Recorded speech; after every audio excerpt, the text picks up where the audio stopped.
rage like a curse on the gentle king of Hammer, his universe. Mighty hammer swings with just a song aside. In battle's endless tide where valiant fear collide. Hope with their wings soars high above the gray. Dedication to the patron night and day. And Daran his faith strong and pure like the sea. His prayers will heal all setting spirits free. Across the shining land he'll stand tall. In the echo of history they never shall fall. Glorious tales of courage whisper through the night. The epic battle of warriors ready to fight. Well, that just happened in the realm of lore.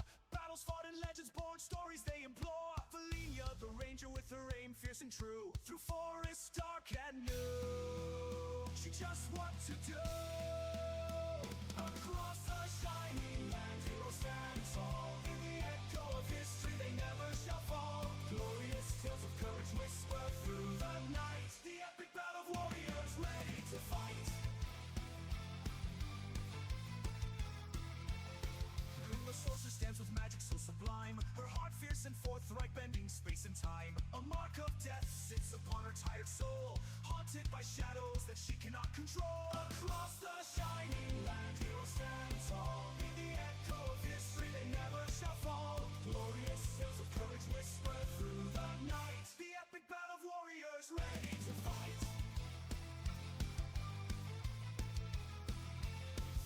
The dwarf flowed with rage like a curse on the gentle king of Hammer, his universe. Mighty hammer swings with just a song aside. In battle's endless tide where valiant fear collide. Hope with their wings soars high above the gray. Dedication to the patron night and day. And Daran his faith strong and pure like the sea. His prayers will heal all setting spirits free. Across the shining land he'll stand tall. In the echo of history they never shall fall. Glorious tales of courage whisper through the night. The epic battle of warriors ready to fight. Well, that just happened in the realm of lore.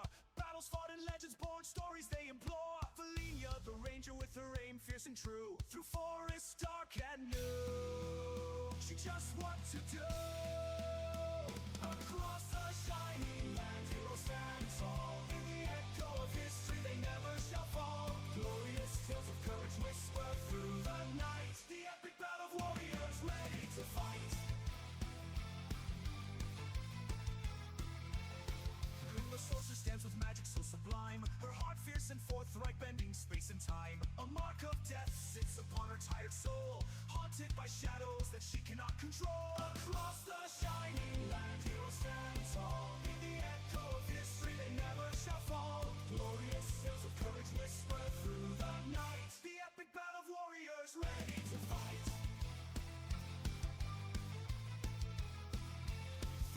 The dwarf flowed with rage like a curse on the gentle king of Hammer, his universe. Mighty hammer swings with just a song aside. In battle's endless tide where valiant fear collide. Hope with their wings soars high above the gray. Dedication to the patron night and day. And Daran his faith strong and pure like the sea. His prayers will heal all setting spirits free. Across the shining land heroes stand tall. In the echo of history they never shall fall. Glorious tales of courage whisper through the night. The epic battle of warriors ready to fight. Well, that just happened in the realm of lore.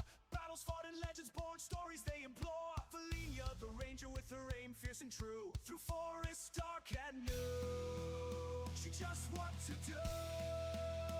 Across the shining land heroes stand tall. In the echo of history they never shall fall. Glorious tales of courage whisper through the night. The epic battle of warriors ready to fight. The sorcerer stands with magic so sublime. Her heart fierce and forthright, bending space and time. A mark of death sits upon her tired soul, haunted by shadows that she cannot control. Across the shining land heroes stand tall. In the echo of history they never shall fall. Glorious tales of courage whisper through the night. The epic battle of warriors ready to fight. The dwarf flowed with rage like a curse on the gentle king of Hammer, his universe. Mighty hammer swings with just a song aside. In battle's endless tide where valiant fear collide. Hope with their wings soars high above the gray. Dedication to the patron night and day. And Daran is faith strong and pure like the sea. His prayers will heal all setting spirits free. Across the shining land he'll stand tall. In the echo of history they never shall fall. Glorious tales of courage whisper through the night. The epic battle of warriors ready to fight. Well, that just happened in the realm of lore. Battles fought and legends born, stories they implore. Valenia, the ranger with her aim fierce and true. Through forests dark and new, she just what to do. Across the shining land heroes stand tall. In the echo of history they never shall fall. Glorious tales of courage whisper through the night. The epic battle of warriors ready to fight.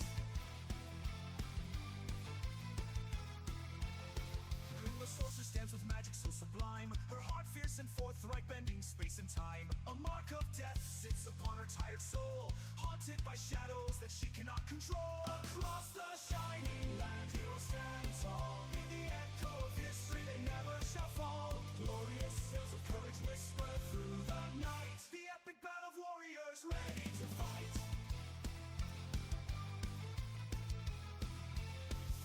The dwarf flowed with rage like a curse on the gentle king of Hammer, his universe. Mighty hammer swings with justice on his side. In battles endless tide where valiant fear collide. Hope with their wings soars high above the gray. Dedication to the patron night and day. And Daran is faith strong and pure like the sea. His prayers will heal all setting spirits free. Across the shining land he'll stand tall. In the echo of history they never shall fall. Glorious tales of courage whisper through the night. The epic battle of warriors ready to fight. Well, that just happened in the realm of lore.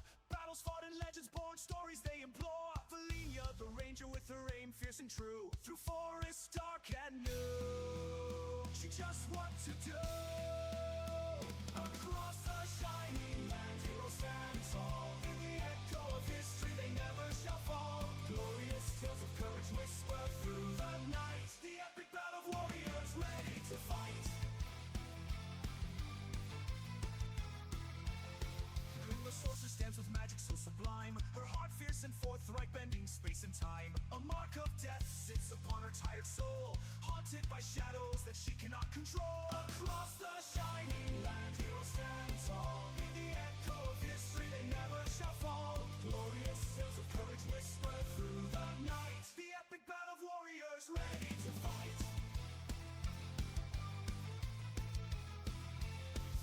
The dwarf flowed with rage like a curse on the gentle king of Hammer, his universe. Mighty hammer swings with justice on his side. In battles endless tide where valiant fear collide. Hope with their wings soars high above the gray. Dedication to the patron night and day. And Daran is faith strong and pure like the sea. His prayers will heal all setting spirits free. Across the shining land he'll stand tall. In the echo of history they never shall fall. Glorious tales of courage whisper through the night. The epic battle of warriors ready to fight. Well, that just happened in the realm of lore. Battles fought and legends born, stories they implore. Valenia, the ranger with her aim fierce and true. Through forests dark and new, she just what to do.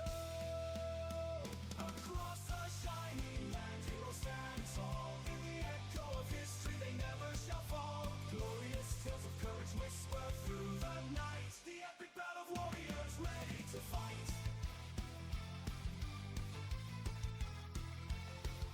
The sorceress stands with magic so sublime. Her heart fierce and forthright, bending space and time. A mark of death sits upon her tired soul, haunted by shadows that she cannot control. Across the shining land heroes stand tall. In the echo of history they never shall fall. Glorious tales of courage whisper through the night. The epic battle of warriors. Good life.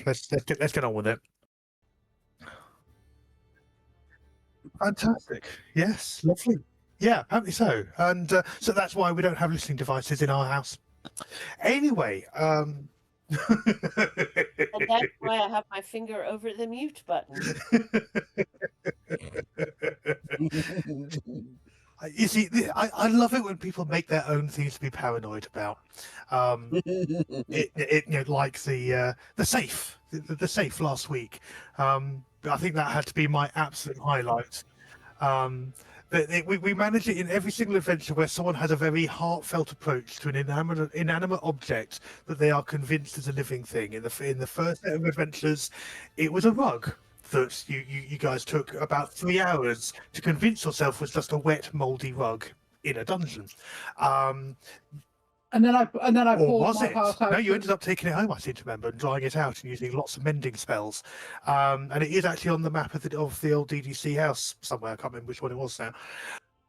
Then, of course, there was the heartfelt appeal to reason to the gargoyle at the alchemist's house, and suddenly realizing that it was literally just a carved statue. The real gargoyle that was guarding the place was actually on the roof above them, and it swooped down to say hello afterwards. But Morgan was fine with that. That was fine. And now this time we have everything went boom. It's now raining bits of goblin, but approach the safe and assure it that we mean it no harm, even though it has now just devastated absolutely every goblin in a 40-foot radius. So, we're off to a good traditional start that, we shall long continue. Like I said, I hardly have to put out any real wind-ups because I just have to put one innocuous object in plain sight, and then I can lean back for a couple of hours while you guys sort of wind yourselves up about it. It's amazing. And happily, none of us are gobble. And Sorry, happily, none of us are gobble. Oh yeah, we are. Laughs in one eye. So speaking, I think because you've already brought Moon up to date, but could you just do a very quick recap of last week, Graska? I thought it was going to be me. Can be. Well, If you're stepping in, that can fair. Let's go for it. Yeah. Go for it. So we came out of the weird totally dream thing. Mm. We have the next of our weapons on our list, and we were making our way back towards town. On the way back, we stumbled across a raided caravan and a whole bunch of goblins. Sense prevailed, and we decided to go round them, which we all managed to do. As we get past them, we hear this very, very loud bang, and then it starts raining goblins. To which I think we added a couple of new songs to the Bard's list of, bodies and raining men parodies. Yeah. Then we had one of our bards trying to persuade the safe that it was completely safe, repeatedly. We then carried on a bit down the road and we found a ghost town and a very lively bar with some very unlively customers, one of which became even more unlively when it was healed to death.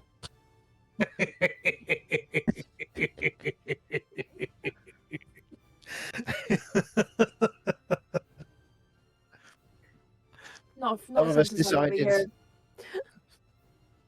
Some of us decided to sleep in the bar. Some of us decided sensibly to sleep outside.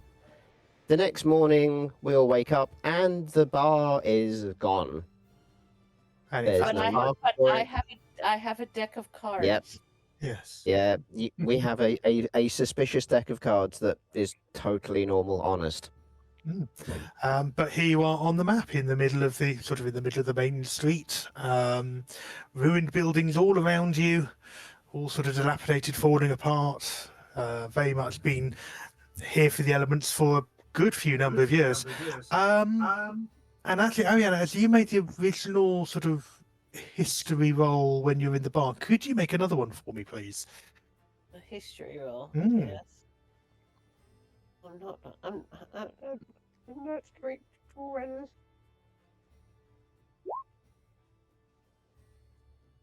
Okay.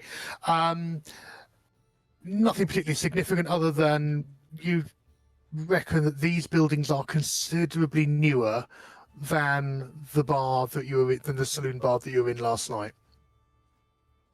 It shocks me not at all.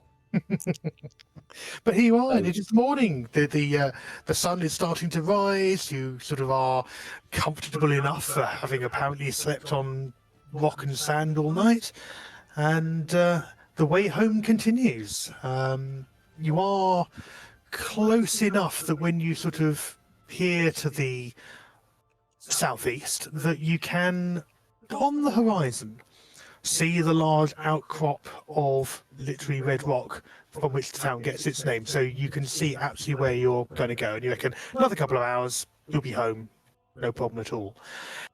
Anything you guys want to do before you get back on the trail? Oh, that way. I want to look investigate the deck of cards I seem to have acquired, but investigate it carefully. Okay. Not like choosing 3 cards and then finding I've been consigned to hell. Okay. That was quite funny. Yeah, just for context, everyone, Kate and I went to the pub earlier this week. I took my physical copy of the Deck of Many Things just to introduce the concept, and she did a 3-card reading, which first It was gave brilliant. gave her a keep and sort of riches and power. The second one was then ruin, which stripped absolutely everything except for anything magical, so instantly stripped naked. And then the third one basically trapped her soul, so her body collapsed catatonic with no soul in the middle of the street.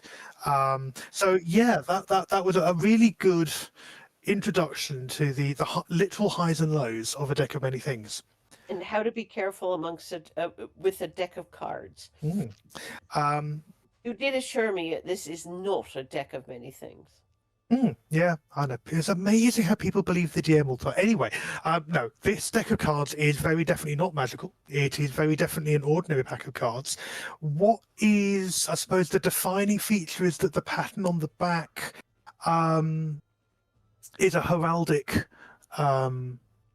piece that I'm not going to make you roll for, but it's a depiction of the ancient crest of Galifar. Which was the grand nation, continent-spanning nation that existed before the last war, and then balkanized into the 5 nations as you know them. Galifar, not Gallifrey. Galifar, definitely not No. Gallifrey. No giant collars, right? No, and absolutely no scarves being found in unusual places. You're all good. No, not even a mention of Nurse Wen. I'm so heartbroken. No, it's reasonably good condition. You can tell they're old, but not so old as to be sort of decrepit, falling apart. It's just, yeah, they're worn through use, but they're fine. Yeah. You don't necessarily need to be old to be decrepit either. I'm Very- decrepit and old, so I'm the oldest person in this crew. So there you go. Yeah, me and Morgan never got that far. Pretty girl. So So, okay, so yeah, checking your possessions, checking that's fine, no problem. anyone else? Anyone else, or just hit the road?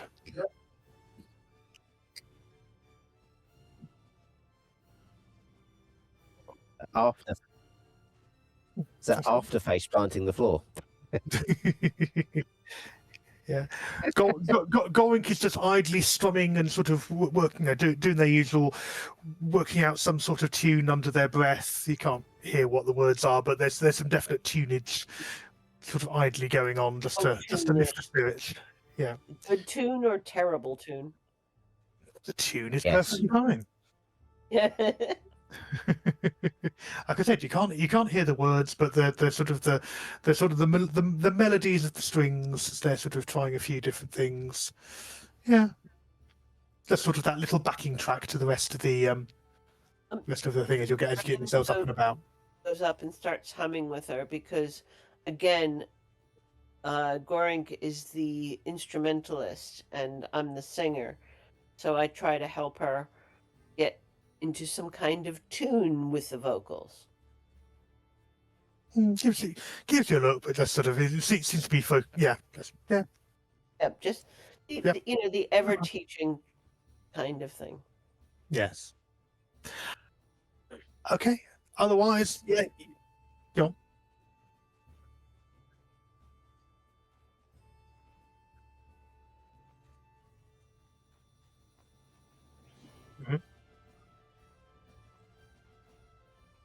Fair enough.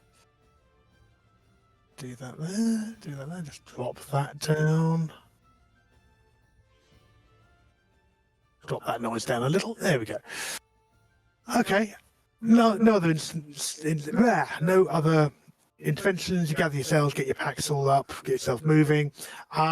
Heading out across the lands. You're definitely getting closer to the civilization. I mean, you can see Red Rock, but there's more signs of, partly as you're leaving the ghost town, you can sort of see old boundary markers and sort of field markers where they've sort of been overgrown and fallen down, and wild crops. They're sort of where wheat that was being grown has kind of rewilded and is sort of mixed in with other bits and pieces. There are, it's sort of, it's an overgrown track, hasn't been used regularly in years, but it's still in reasonable enough shape that you've got something to follow rather than having to hack your way through the underbrush, stuff like that.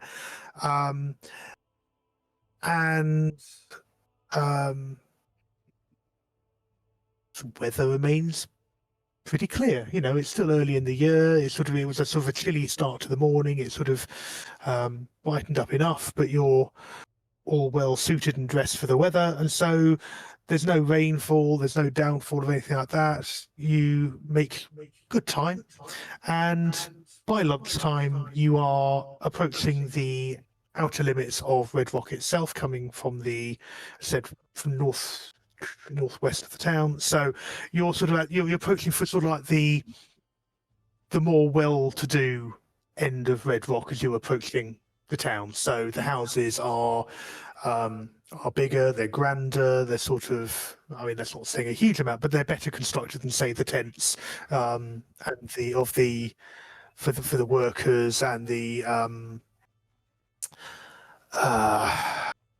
refugee camp that sort of for sirens that are also out that neck of the woods. So within fairly short order, you're on proper streets. The lights are well adjusted. You are definitely back in civilization, and perhaps this is sort of that moment that makes you realise quite how adjusted. Even you're only about a week and a half, 2 weeks that you've been out here. That you've all come from for the most part, the Five Nations. So you're used to ever burning lanterns on corners. You're used to sort of paved roads. You're used to the trappings of a much more established set of settlements. Whereas this place, where many of the roads are compacted earth and soil, where you have mostly things built of wood rather than kind of stone, and that sort of much less rigidly constructed hierarchy of buildings. Everything's a lot newer, and of course, being out here, a much wider range of the types of faces that you're seeing, and how quickly you've adjusted to this new definition of what civilization is compared to where you've been just for the last 3-4 days, and sort of seeing what's out there in the wilderness and whatever. Have you got anywhere in mind to go to, or are you just going to sort of head back to the Crown for starters, just to sort of get yourself settled? And I mean, first line of thought was to the magistrates to report the raided caravan, just to make sure if it's been reported, or to actually make the report just in case anyone's gone missing. yeah, you can do that. I mean, you can. You probably, even before you get there, you'll see Bulwark making their way up the road, sort of just checking in with people and giving people the nod. So you could just sort of stop them, kind of buttonhole them while you're on the way, if you prefer. Yeah, that's the idea. So Okay. He's our face, as it were. Yeah, no, she. Sorry. That's right. Yeah, she sort of recognises you, hails you as you're approaching, and sort of says, "Oh, welcome back. Look, you found your druid, I see. How'd it go?" Well, we survived.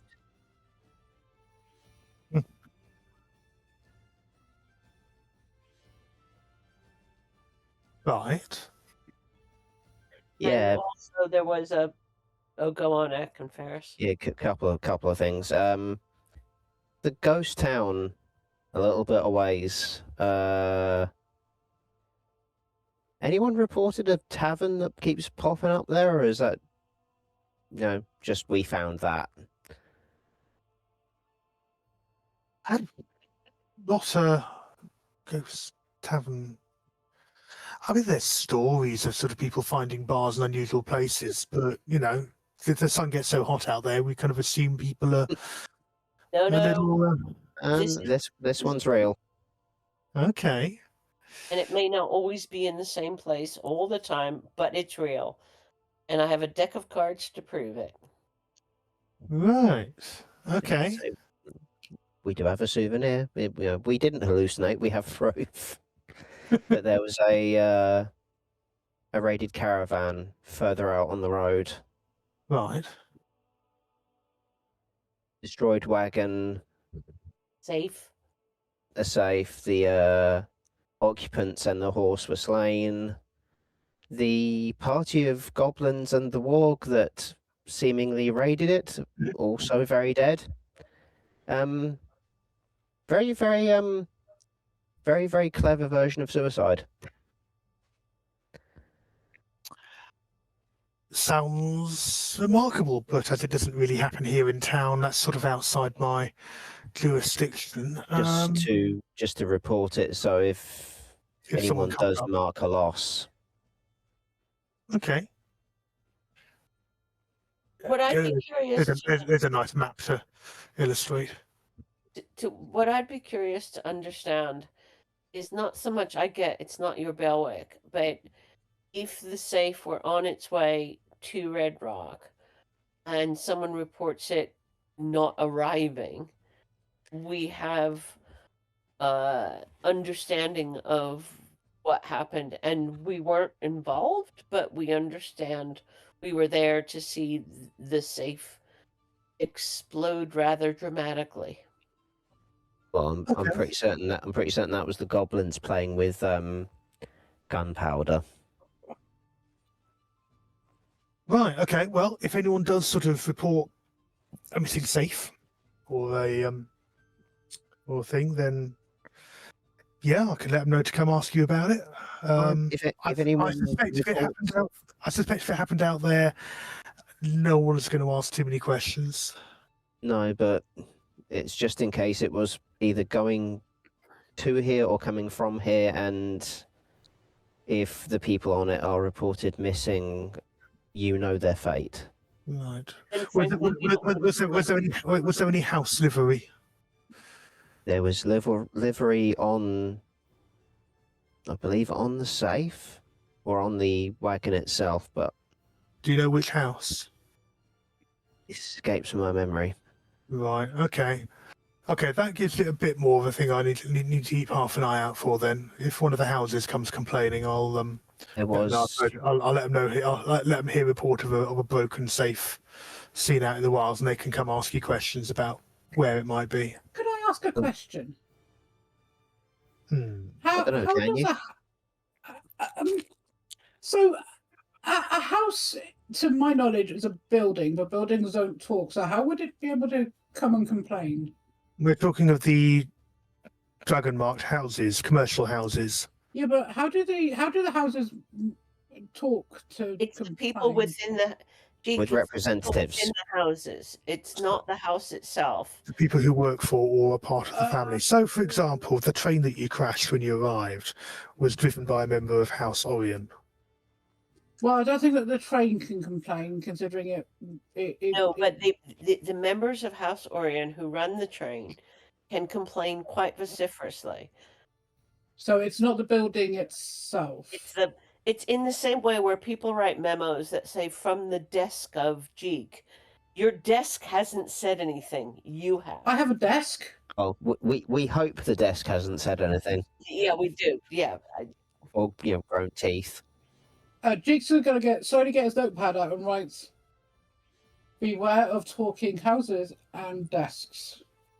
This is where I'm almost encouraged to tell the old warehouse joke. Go on. Well, is it like a werewolf? It is now. Werewolves are bitten by other werewolves. That's what. I don't think you can buy a house. How do you think you get warehouses?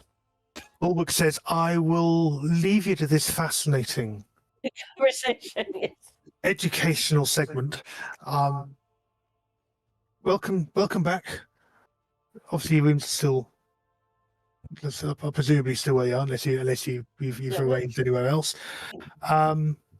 Maybe I'll come catch if you're going to be round at the Crown later. I'll come round and catch up later if you want. Otherwise, I can buy you know you where a we are. drink. Yes, you can. What would you like? I will see what my taste buds say to me later. Can you Water will probably do though. Now not oil? now Jake is going to ask, do your taste buds talk as well? I mean, we've got talking houses, talking desks. Bulwark does. Obviously, the faceplate is immobile, doesn't change, but with a very sort of suggestive sort of shrug of shrug of those massive shoulders. Bulwark sort of gives that the impression of, okay, I'm done here, and and pretends to be distracted by someone calling for her attention further down the street, and off she goes. As she leaves, Jika's going to turn to Akin Ferris and go, I didn't know that werewolves could pass on their curse to buildings. Let's talk about this. Does that mean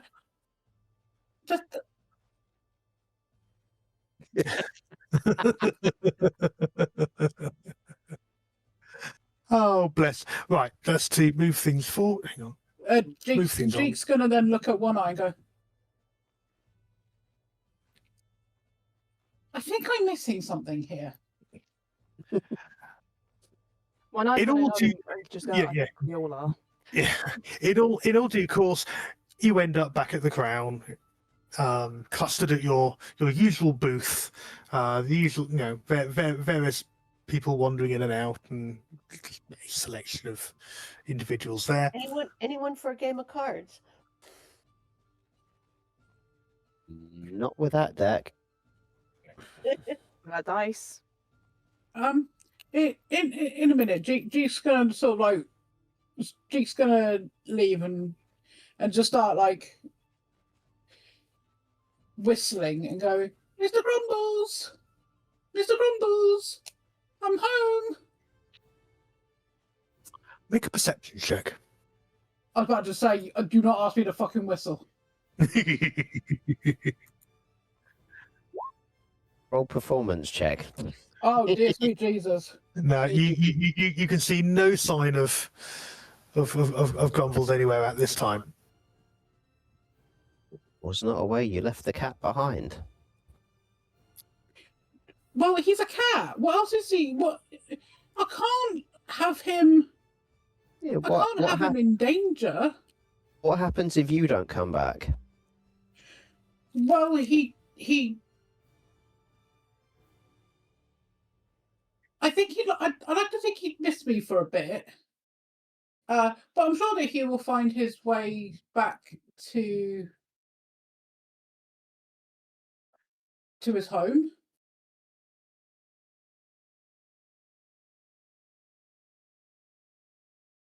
Pick a card.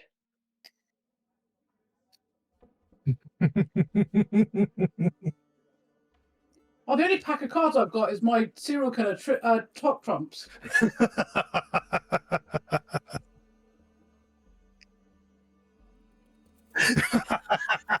And this is what you've taken. I was gonna like nod like with like a proud parent sort of thing. Like pretend to wipe a tear from his eye. Diamonds. Jeke's gonna notice the wipe of the eye and then sort of get out like a fairly clean napkin and hand it over to One Eye and go, Are you okay? He's gonna take it, even though he's not crying. And go. They grow up so fast. Dab his eye, even though he's not crying, he's still gonna dab it. Jake's gonna look between one eye and Graska and go, "Wait, are you Graska's dad?" He's gonna look at Jake dead in the eye, straight faced. Yeah, I'm. Yep, definitely her dad. We're just breaking the changeling today, aren't we? Jake Juice is gonna get his notepad and go, "The short one is related to the scaly one."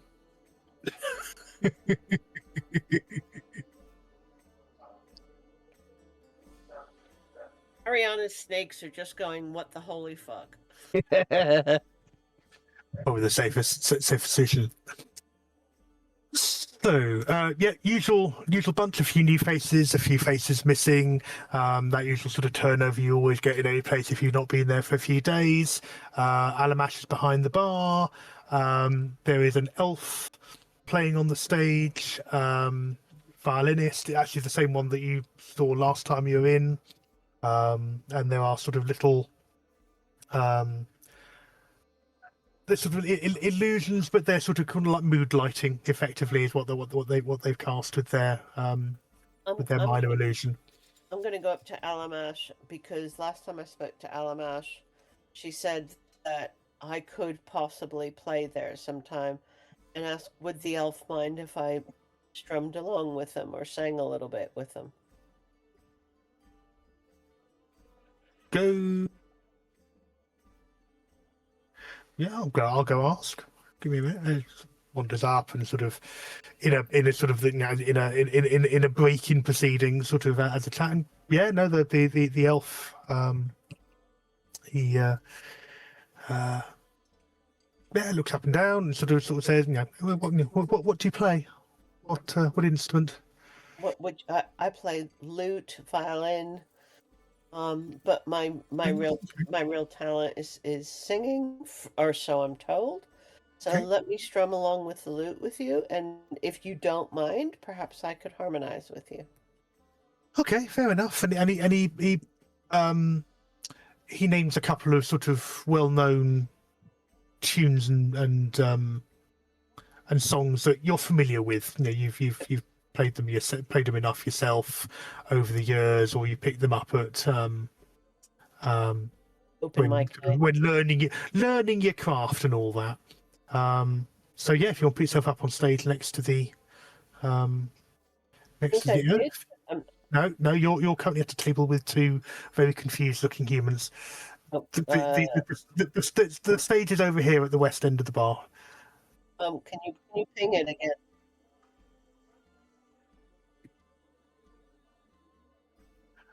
No, because that hasn't happened. That hasn't happened yet.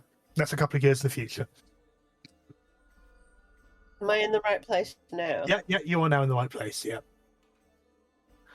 Okay, fair enough. And yeah, absolutely. Yeah, you're familiar enough. He's not playing anything particularly obscure. There's some good sort of crowd pleasers, and then a few more gentle things to sort of just keep that ebb and flow of the sort of the music going.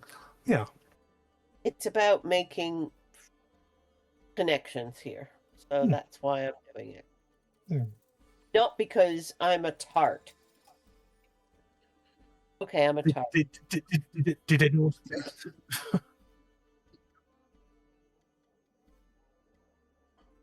Mhm.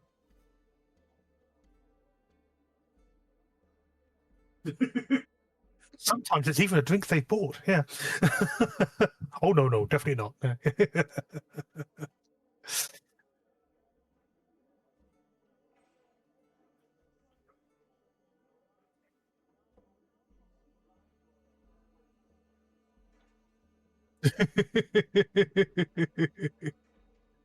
Okay, yeah, a number of people looking confused, and yeah. What's Goring doing at this point, given that I've gone on stage? Probably just sort of sitting quietly in the corner, to be honest, sort of scribbling over notes and sort of, yeah, fiercely sort of, turning their notes into sort of note. Yeah, it looks like they're composing something based on your travels and adventures.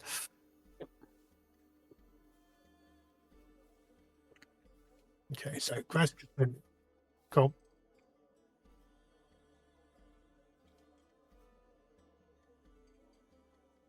There's a few. Suspicious.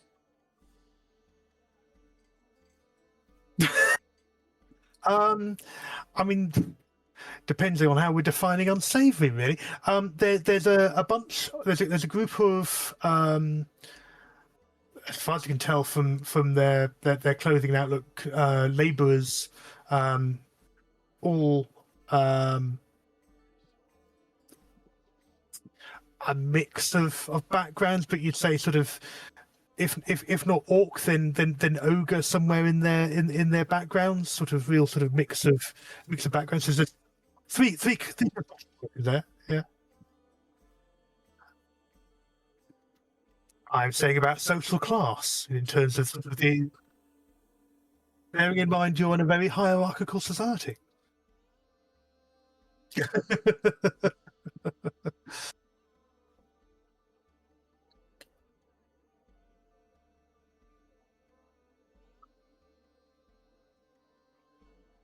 I mean, you're in Red Rock, which is a town in Droam, or Breland, depending on who you ask.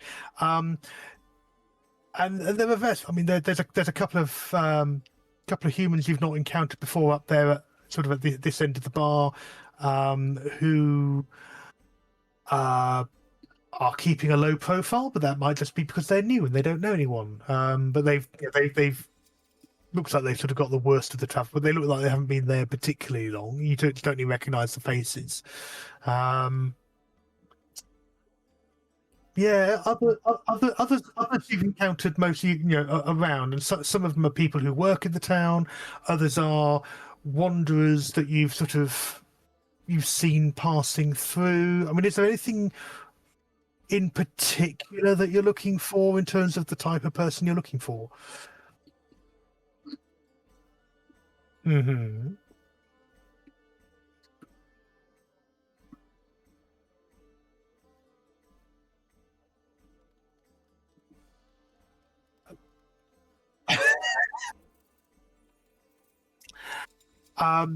I'd follow on. Yeah, Just but by default, that killed their conversation, and there's just that sort of slightly sort of rabbit in the headlight sort of. Yeah, I'd follow behind and just wave that. One of them sort of peering at their beer now, sort of.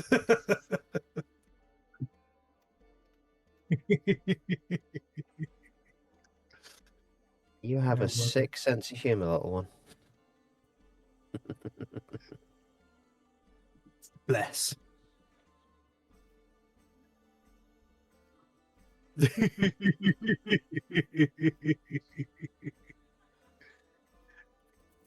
Okay, those guys are joined by someone else in a bit of a smarter uniform. There you go. Fills out that table. Okay. One Eye, are you doing anything particular, or just enjoying the He's ambience? mainly kind of like watching the chaos, drinking his whiskey. When Grasko goes away, the shots that she's put on his side, he's kind of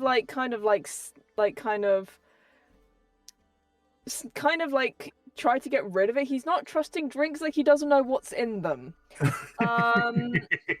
While he's all for free things, when it comes to alcohol, it's best not to risk it if you don't know where it's come from or what's inside of it.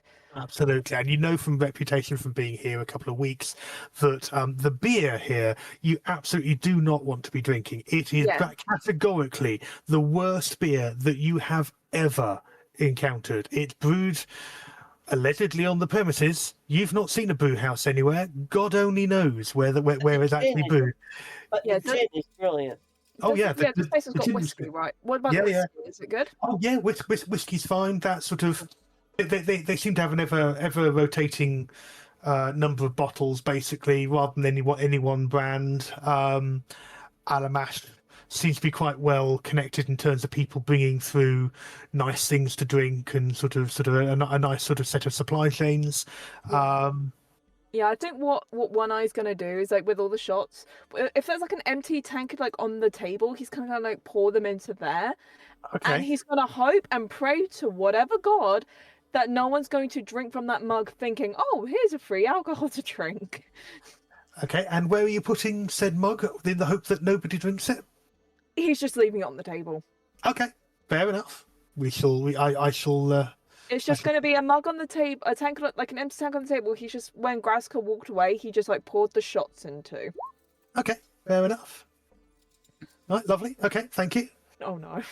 Nothing's exploded yet. Sorry, I didn't Oh, mean to take that a second time. You're fine. No, it's all right. Yeah, the beer hasn't. The beer that was in there hasn't transmuted into anything particularly unpleasant as yet. Well, no more unpleasant than it already is. I mean, it's, yeah. I Yeah. love that you have to say exploded. I'm very worried what is in them. What's in this beer? Kerosene?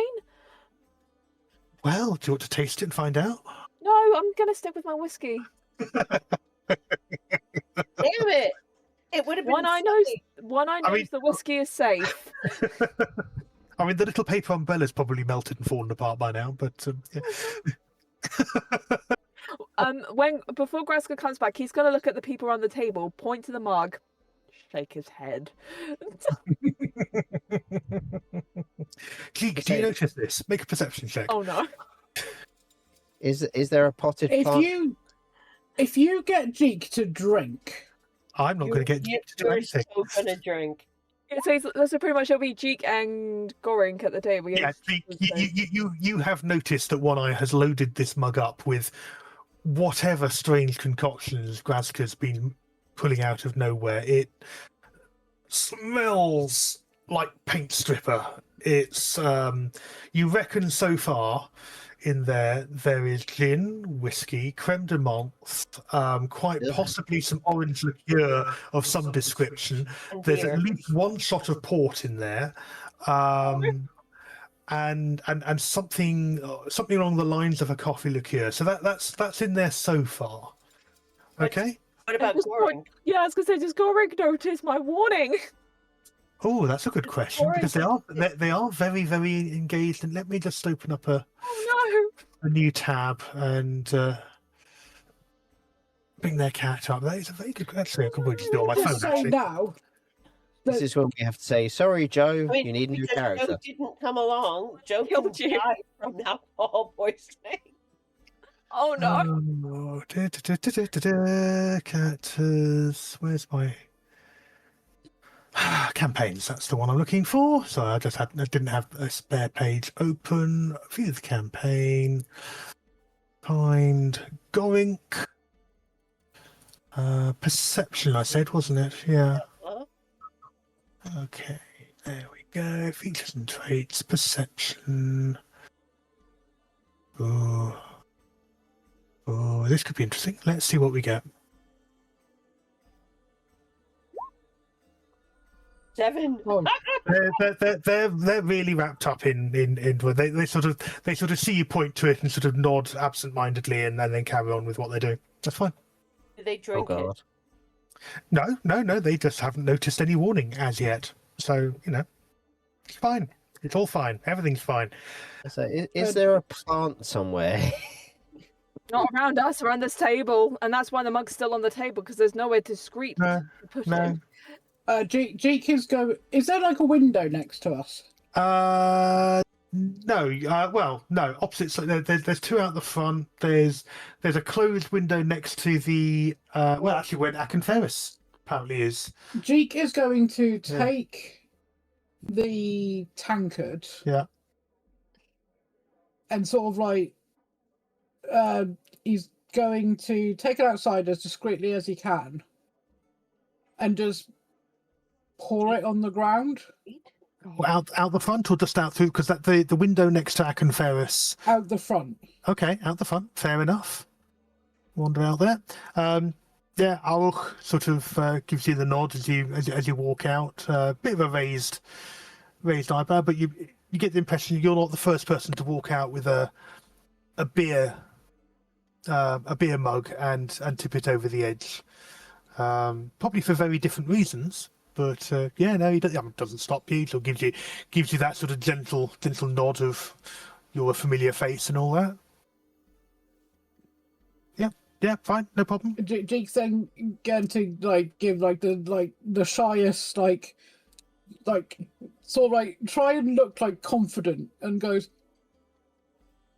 and sort of nods back, and then comes back in, puts the tankard down, and goes, "That smells like my uncle's feet." Good thing we didn't drink it. Goring is very lucky you were there. This is probably about the time that Graska reappears with another drink and puts it on the table. Before she comes, One Eye's gonna quickly just whisper to Jigo, if she gets your shot, use the tankard.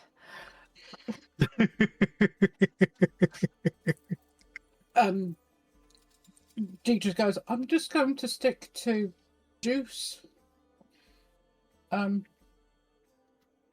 As soon as Graska sits down, those shots, they were great. Yeah.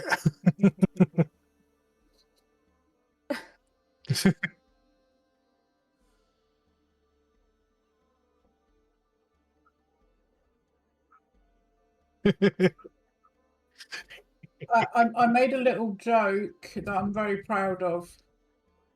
"Welcome to Changelings Anonymous. I am sad to see some new faces around." Well done. Inevitably, over time, as the afternoon presses on and the alcohol that you have safely chosen to imbibe, or not imbibe, as the case may be, just fuzzes the edge a little bit of sort of the demands of your journey. Obviously, I would imagine thoughts begin to turn to what your next steps are, what your next plans are. I want to talk to Tashka about the signal. Okay. That's my plan. Anyway, anyone else? Yeah, you can. Who are you thinking of selling it to?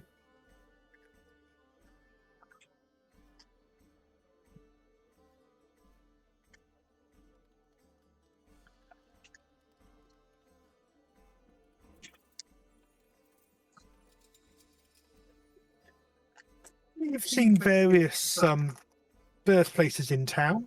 One Eye, anywhere you can recommend?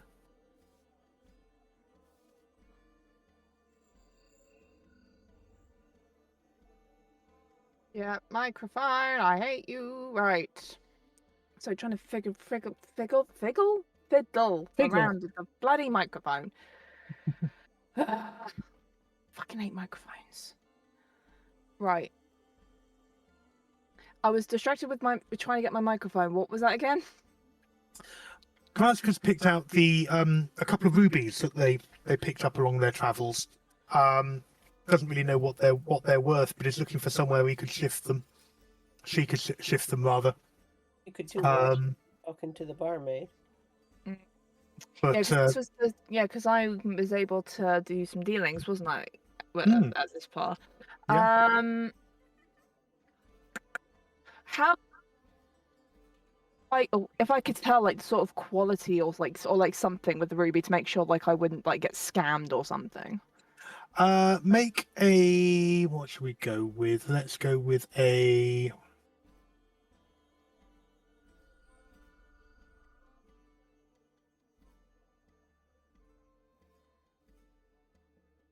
perception check.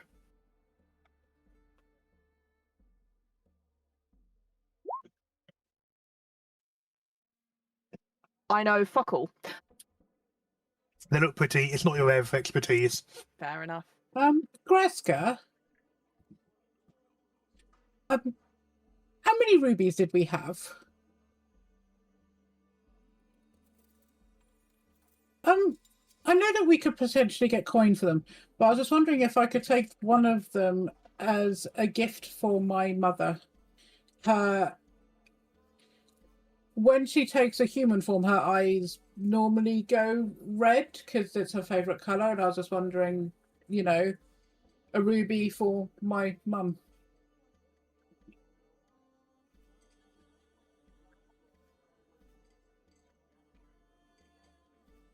Well, you have.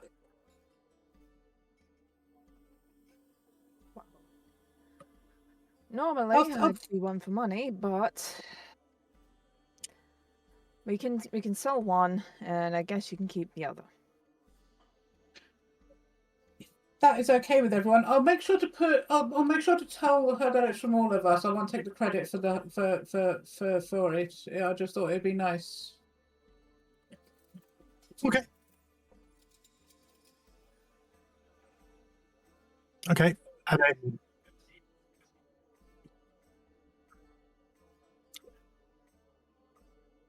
well, I said you have also been pointed at Alamash, who seems to be quite good at not asking questions about where things came from and generally trading. You've kind of picked that up over the last couple of weeks. Jeek looks at Akenferus and Ariana and goes, if that's okay with the two of you. Yeah, seems to be a general. That's fine.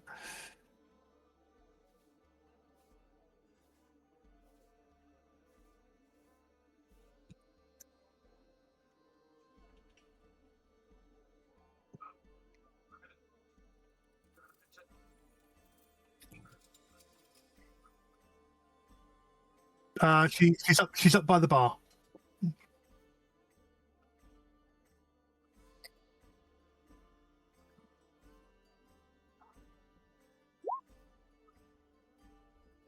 Mm-hmm. Mm. Well, she sort of takes a look at it and sort of appraises keenly and makes you an offer, which I have just whispered to you. Get One Eye involved. One Yeah, Eye One knows. Eye's gonna see Grazka, and can he approach her to try and make sure that she doesn't get like a bad deal?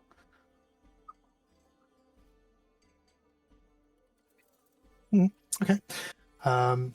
In an impressive sleight of hand, the ruby disappears, palmed, and a small pouch of not so small pouch pouch of coins sort of is on the bar in front of you. Pleasure doing business with you, she says. One Eye would have gotten more, but never mind. One Eye's face just pales, and he goes to Grazka. Grazka, please tell me, how much did you get for that?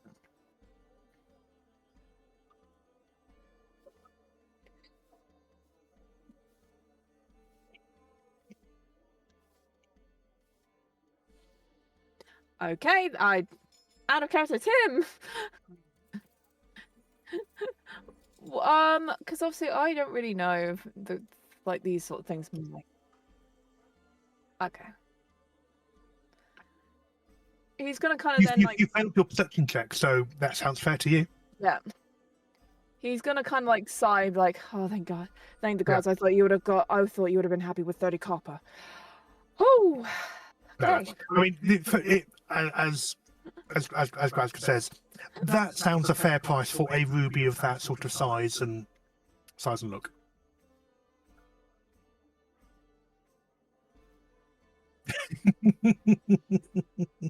So is that going in the group, or is that you?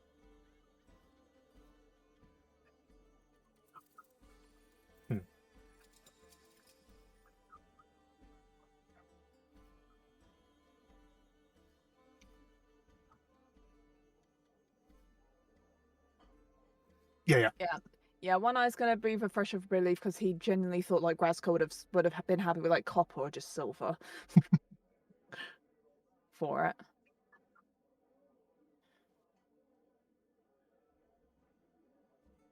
I'm not calling you dumb. I'm just saying. Just saying.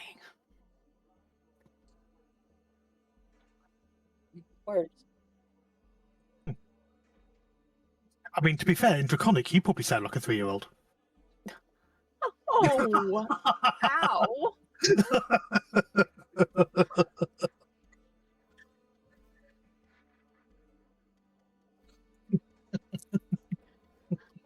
kind of scary.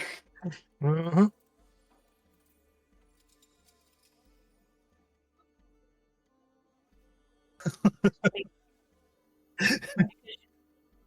And because if I recall correctly, she has amnesia as well.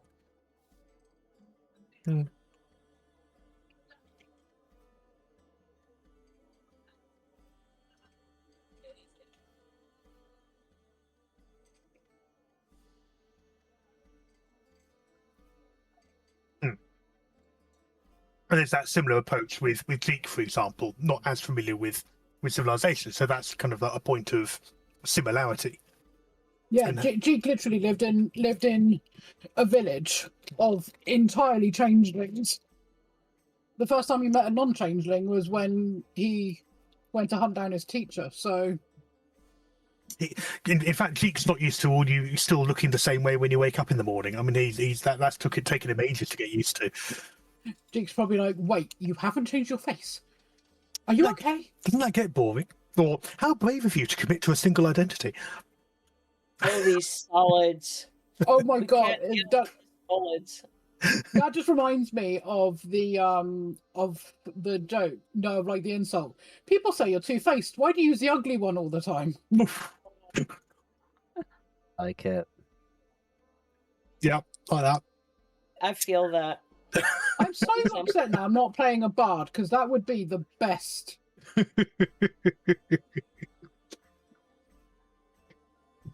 They say multi-class is a thing.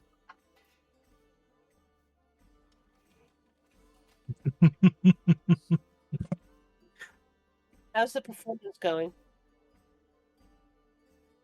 Sorry, I didn't quite hear that. How's the performance going? Yeah. Okay, you're not in combat, which is why I'm not making you do any rolls. So okay. Like I said, he's sort of leading you through sort of a medley of sort of gentle, sort of popular things. Make a perception check for me.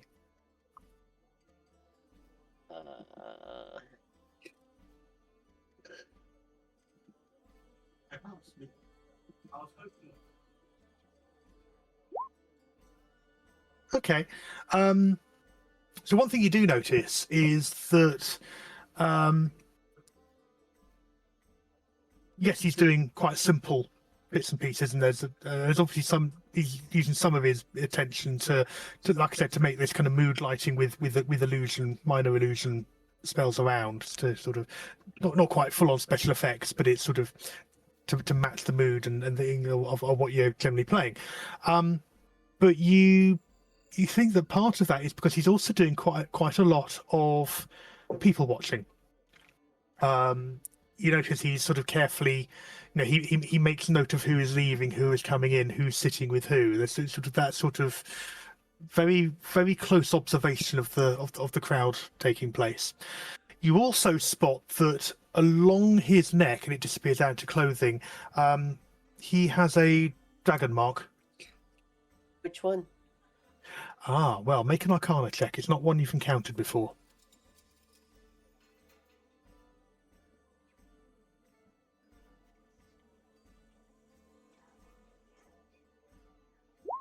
No.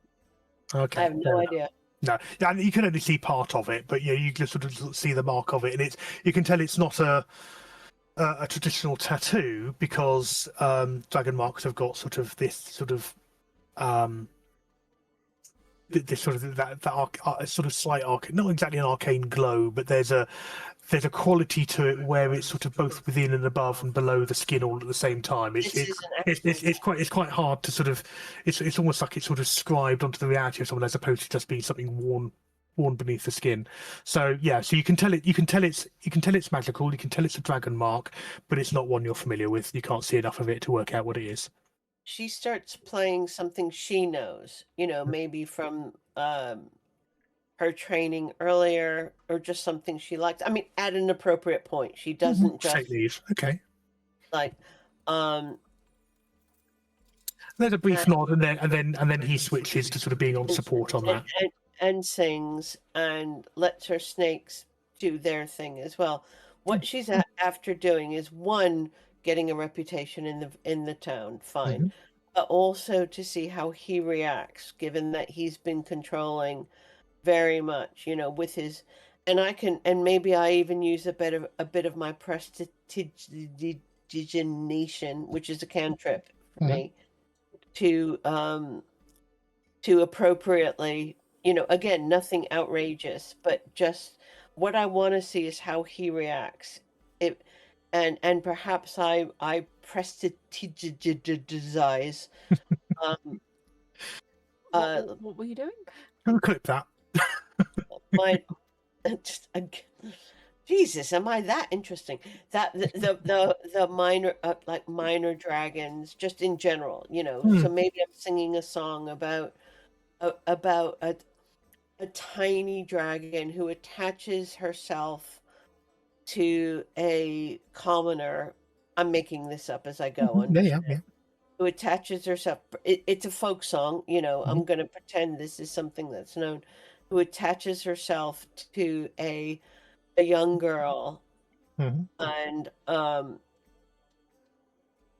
with a little bit of a light show to go with, and see what the elf's reaction is.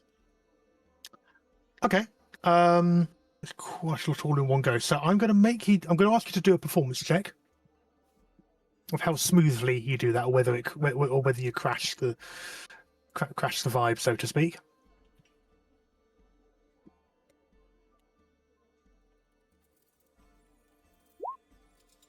Yeah, nice. Yeah, fair enough. Yeah, you're able to do all that and keep track of the magics that you're doing without sort of losing your place. Really minor, it's Yeah, that's fine. Yeah, I'd say I've done DC a 10, so you're fine. Yeah, you're able to do that, and very graciously he sort of slips into being kind of support and enhance to what you're doing, letting you lead for a bit. He seems perfectly happy to do that. There's no sort of a little nod of sort of cede the lead to you on this one, and yeah, seems otherwise unfazed. It's really just about watching, not just him, but the audience in general. Yeah. It's that folk player's generosity, for lack of a better description. So fun. Yeah, I just want. It was one of those things where I just wanted to see if there was anything hokey going on, but I'm not that you can detect, and you don't know. It's not like suddenly you've disrupted a spell and people are falling out the ceiling or anything. So yeah. no. Nope, fine. But also, hopefully, I'm getting a reputation. So yay. Yeah, good call. Yeah, and people are sort of appreciative, and there's a few, every now and then, there was a little cap at the edge of the stage, and every now and then a few sort of, few coins go into that, and doing a brief break, he says, I'm more than happy to split that with you, or at least if there's enough in there to get some drinks, we can sort that out as we go. It's not a huge amount. I mean, she's enjoying it in general. This is partly to help the team, and partly to get into the good graces of the landladies whose name I've already forgotten. Like I said, I must stop using the same notebook I use for work as I do for D&D. And just partly because it's fun. Okay. I do say, though, and I have to work out how I'm going to do this. Goring, do you want to take a turn on the lute? Because Goring's amazing at instrumentalism. It's just... Yeah, Goring comes on over. The reason I'm not doing much with Goring is because Goring's player isn't here. Yeah, I know. So, but I'm just letting her come up and play, but kind of encouraging her not to sing. Oh, well, see, that's the difficult bit. So do you want to make a persuasion roll on that? Yeah, that's going to be a tough roll.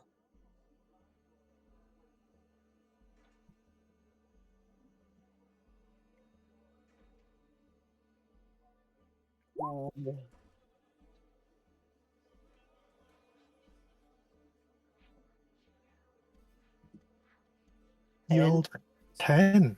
Well, you'll be relieved to know that Goink rolled a 6. So yes, I was doing that as an opposed roll. So yeah, you successfully say. Obviously, you're here in support of Elian. It's the name of the name of the elf, and you kind of win that brief sort of conversation. So there's a bit of a but plays along, and you group that up, and yeah, it's fine. Playing away quietly and sort of just in support. Plug them there. Swells the general background. So round at the table, Akenferris, obviously you're currently away from everyone else, sort of at your own table. Is there anything that you're planning to do, or are you just enjoying not being on the road and just sort of people watching? It is more of a thing of people watching, of sort of passively trying to catch conversations, see if there's anything potential that can follow up there. Okay. The general. Okay, make a perception check for me, please.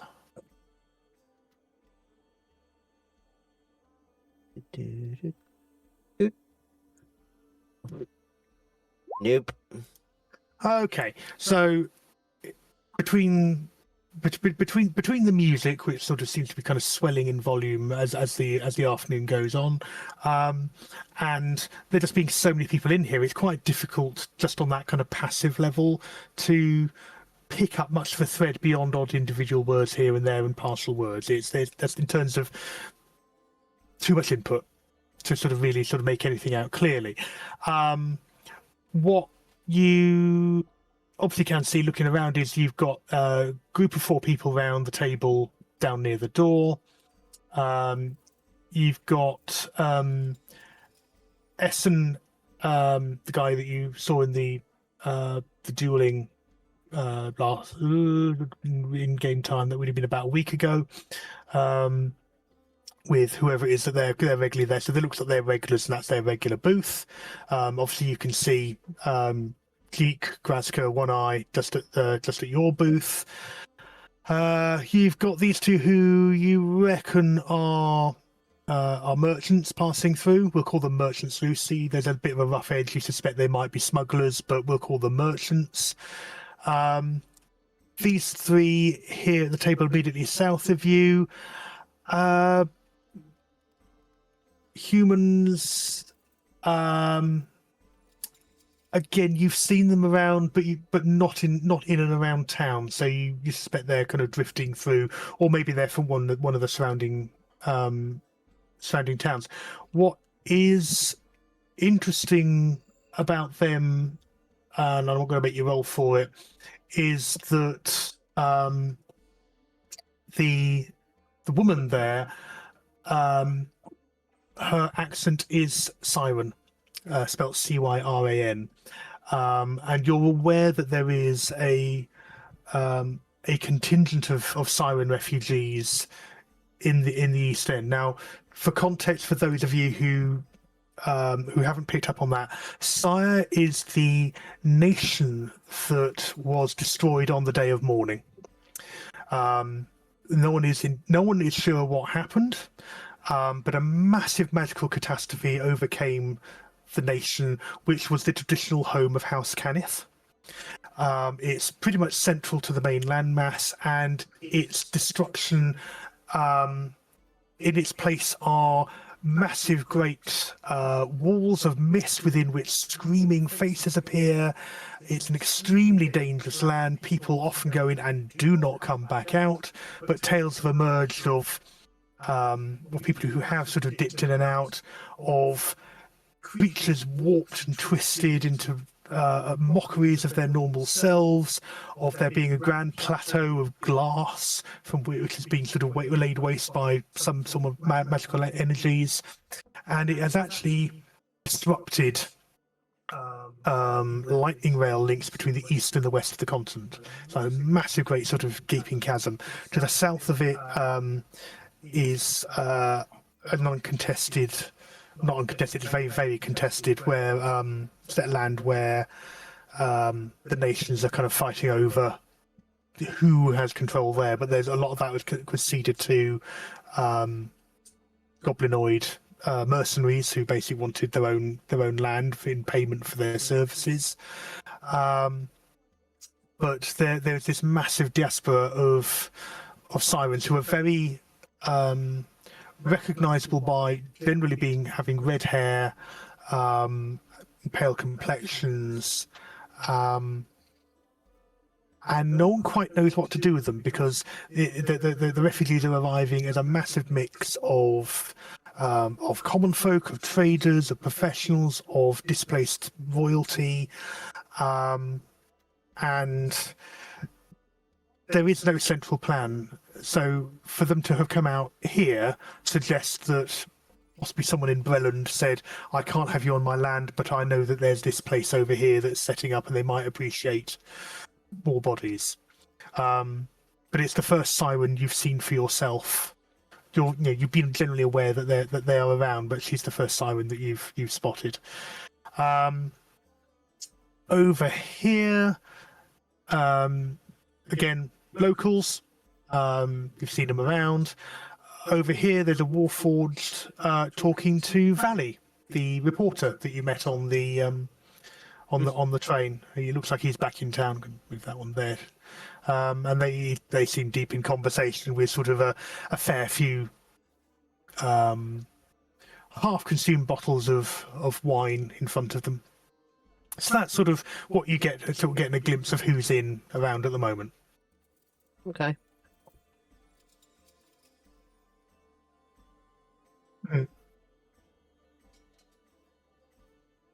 No.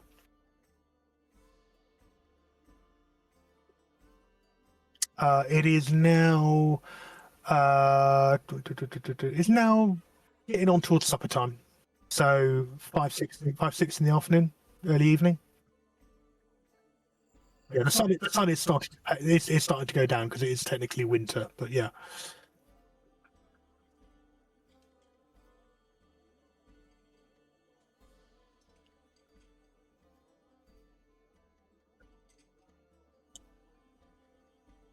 Okay.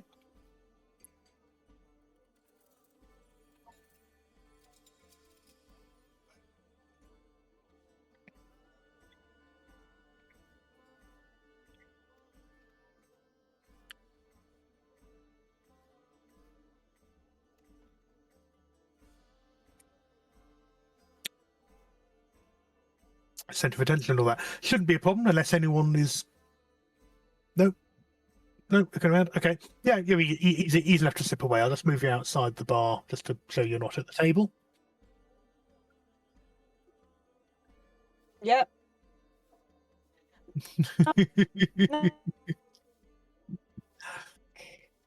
Okay. Ariana, are you intending to be at the bar all evening and sort of try and sort of see Tasca in the morning, or are you sort of at any point sort of stepping down to go away? Because I know you said you did want to go talk to Tasca. Yeah, at some point, when it's appropriate, she'll do two things. She'll go and chat with Alamash. Mhm. For, I don't know, maybe 10 minutes, just to chit chat, because she's learned that Alamash gets kind of miffed. She's not part of things, and has a brief chat with her, talking about, oh, I've used these spells, and I tried to talk to a safe, and Did it answer? oddly, no, not this time. Okay, But fair enough. there is that, and we found a creepy bar that disappeared the next morning. But I have a deck of cards, and I just basically, without giving away any secrets, run down what was going on. Have a brief, sit on the bar with my arms on the bar. Have a good old gossip and okay. Yeah, ask for a gin. Have just the one, just to, to be and pay for it, obviously, and do that. And then I do, when it's appropriate, go and talk to Tasca. Okay. come back to that. So yeah, Graska, easy enough to get to. Obviously, you know where the camp is. It's no great issue, worries with that. I'm not going to change map. And yeah, it being early, late afternoon, whatever. Some of the, in fact, actually, you don't even have to go all the way to the camp, because being a late afternoon, early evening, and the night coming in, some of the work crews are sort of reporting for duty. You can sort of see them heading towards the station, and sort of the line of direction that, as and when they look to extend the lane, extend the line would be its likely path. They sort of that's mostly just kind of prepping it and keeping it clear of brush and stuff. So yeah, do you want to go to the camp, or do you want to go to the station?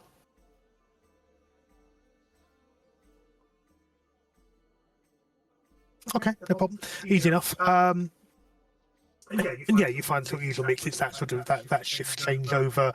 So there's the general sort of milling of people back and forth, but you see sort of the foreman is there, sort of directing traffic in, and he's sort of with sort of someone who's got a big notepad, and they're sort of counting in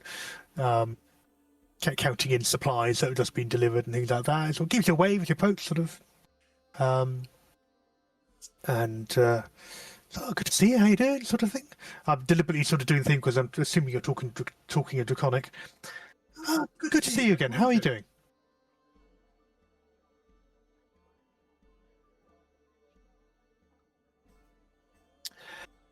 Only by reputation. They, as we said last time, they're known for rearing and using giant bats for transport.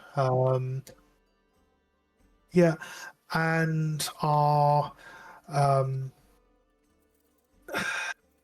they're sort of on the outs for a lot of the other local tribes. They sort of seem to be quite insular. They used to be. I used to hear about them a lot more, but it's gone a lot quieter. And they're sort of, well, I would say I don't like to gossip, but I do like to gossip. There are rumours that they've sort of perhaps been sort of down in the dark a little too much and started talking to things that shouldn't be talking to, if you get my drift. Which is sort of why a lot of the other tribes tend to sort of give them a bit of a wide berth. And you know, we know that they were around when the place was first being settled, and they lost quite a lot of their size, sort of fighting the humans, the mercenaries that are here. But yeah, from the description of the people who attacked the train, it does sound like it was them. Landscapes gentle enough. It's rocky, sandy. I did hear their cave. One of the reasons they did it, quite apart from having a nice big area for their bats, also had a kind of a spring, so they sort of, you could tell where it was because there was a waterfall coming down to a pool below. So they sort of had that water close by. So sort of nice little green expanse for them outside.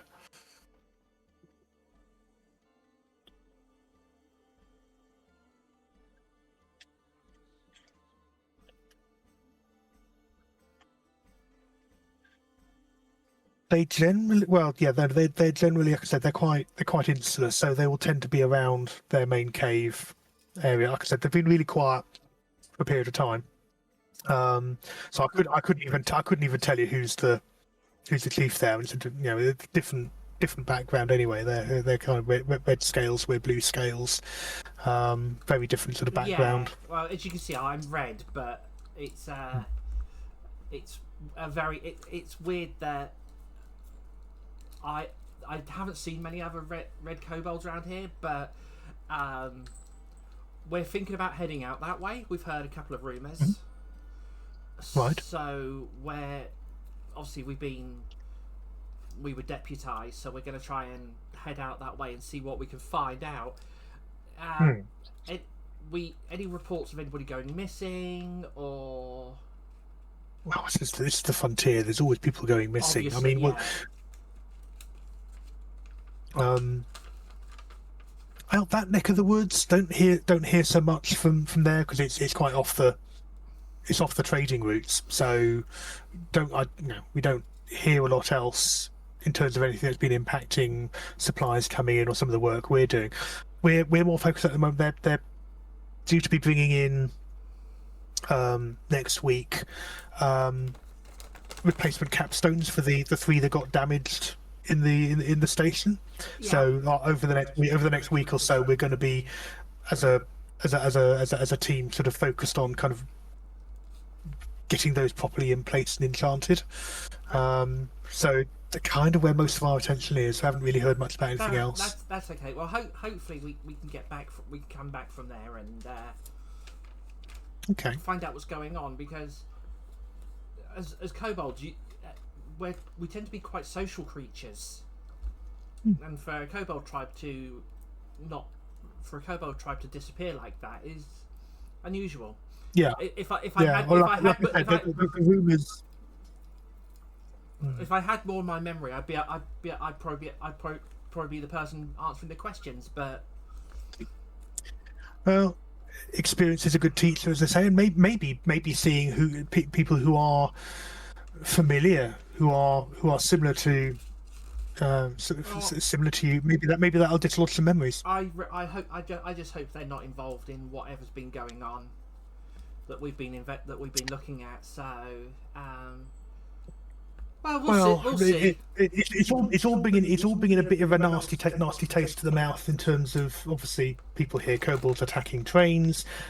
Obviously, immediately look to us, but as we're very quick to point out, we're being paid to make the trains work. Exactly. Why on earth would we do it? Plus, also different skin color, scale color. So it's definitely not us. But it's still every now and then the humans come along and ask a few more questions, and we give them the same answers. You know what these soft skins are like. Just look at humans. Am I right? Uh-huh.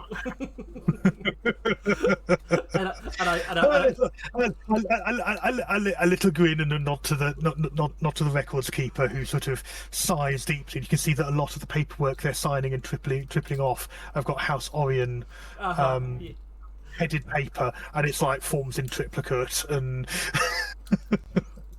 yes.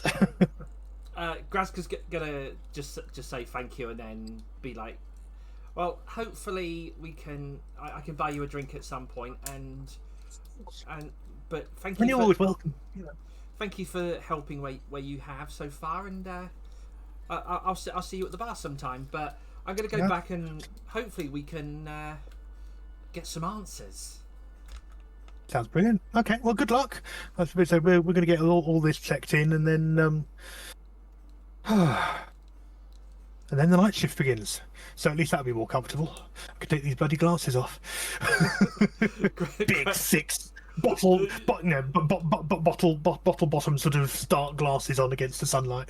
Yeah, Grazka's pretty much wearing the same at this point, but yeah, she's very much just very thankful, and it's nice to be able to speak in Draconic for and, okay. And yeah, she just starts heading back. Okay, no worries. I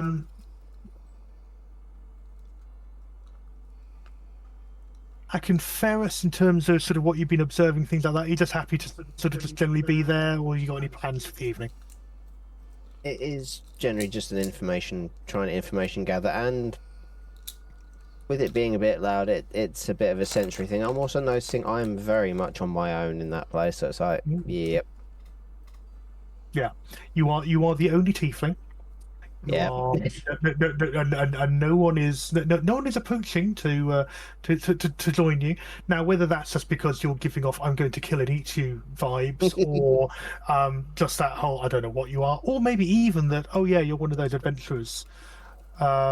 But yes, most people are arriving in their groups and they're sort of settling up and then going on their way. There's the odd person who comes in individually, and they might sort of approach the bar, have a quick conversation, and Alamash isn't even remotely subtle about sort of a package wrapped in oilcloths will sort of be produced inside a pocket and put on the bar, and you'll consult them sort of a pouch of money or something, or a similar sort of package in oiled cloth will be passed back across, or sometimes sort of just generally sort of taken and tucked under the thing. So there's I wouldn't say a brisk transaction, but it's often enough that it's not exceptional, if that makes sense. Yeah. Okay. It does. Yeah. So that's taking place there. as the sort of the night starts to draw in, the bunch of people. Get my mouse to work. Come on, mouse, wake up. Thank you. These folk here get up and head out. Looks like, well, they all head out together. No great indications either way of where they're off to. They're in for the time. These guys also head out. Change layer. A few other people.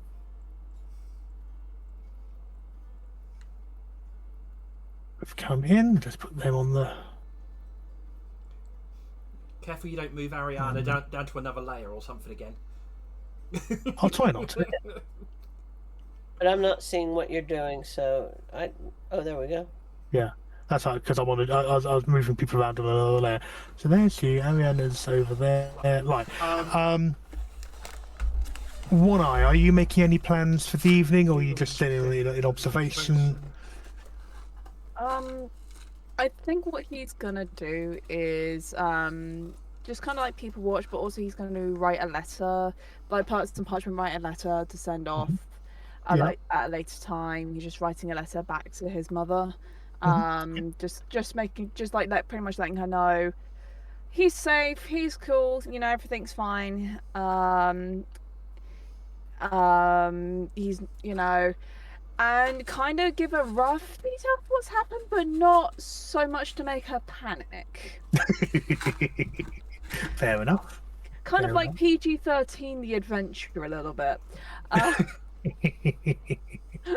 Fair enough. Less said about the skeletal saloon girls, the better. Right. Okay. Yeah, pretty much.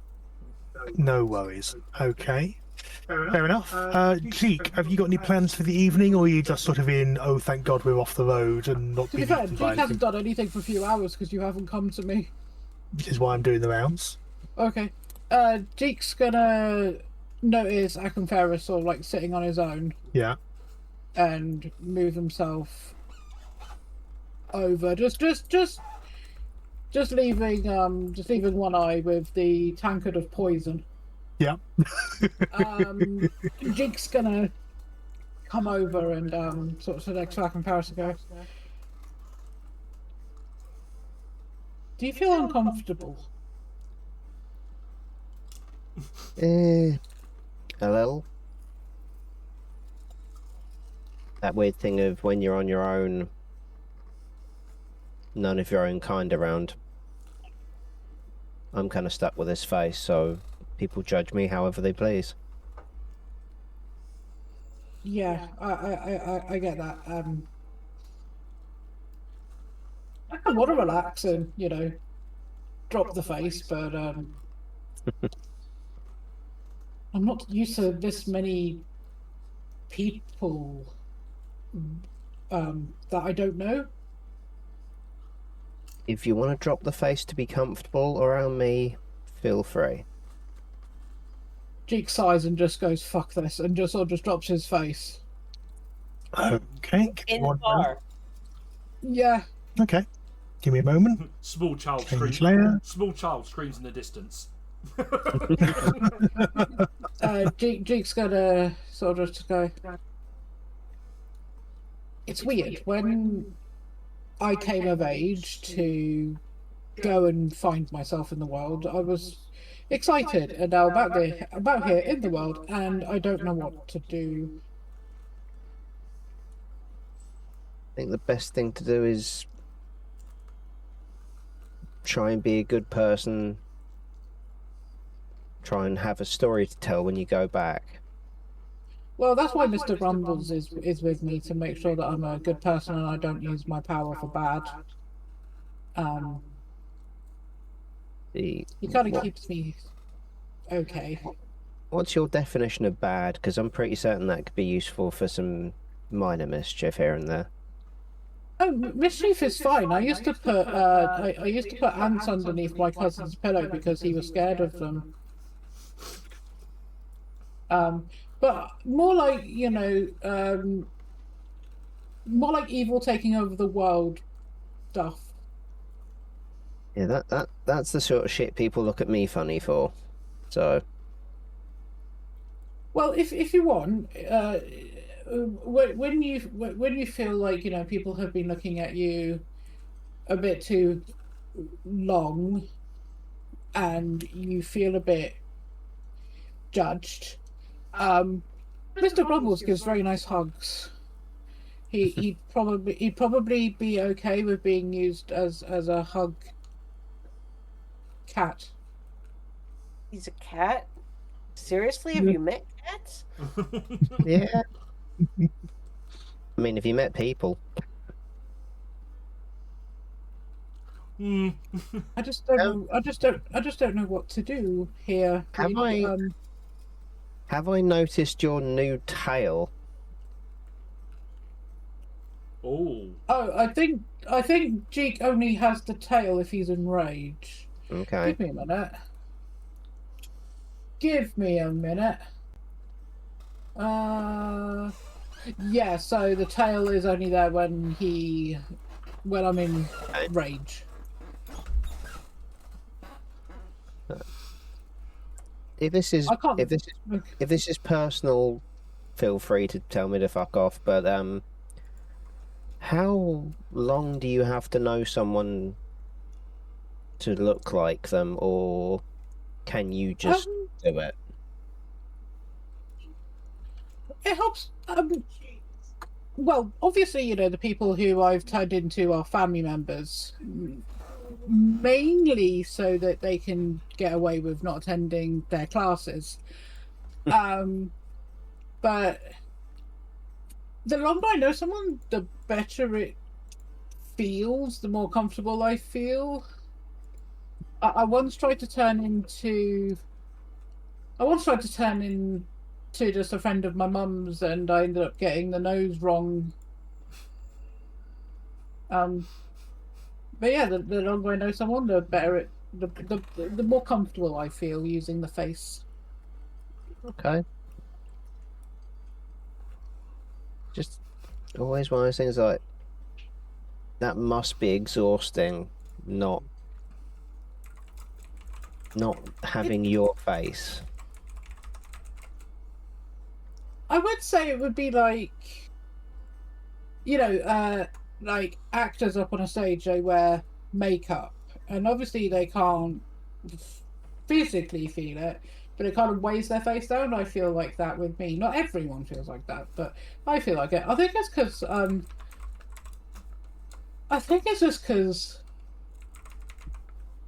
I rather like the look of my own face. It is just, noses are weird.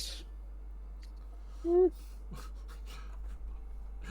are your own unique self. I like it. Can I just say, Morgan, I want to be angry at that and be like, what? Angry? Noses aren't weird. But no, yes, you're right. Noses are weird.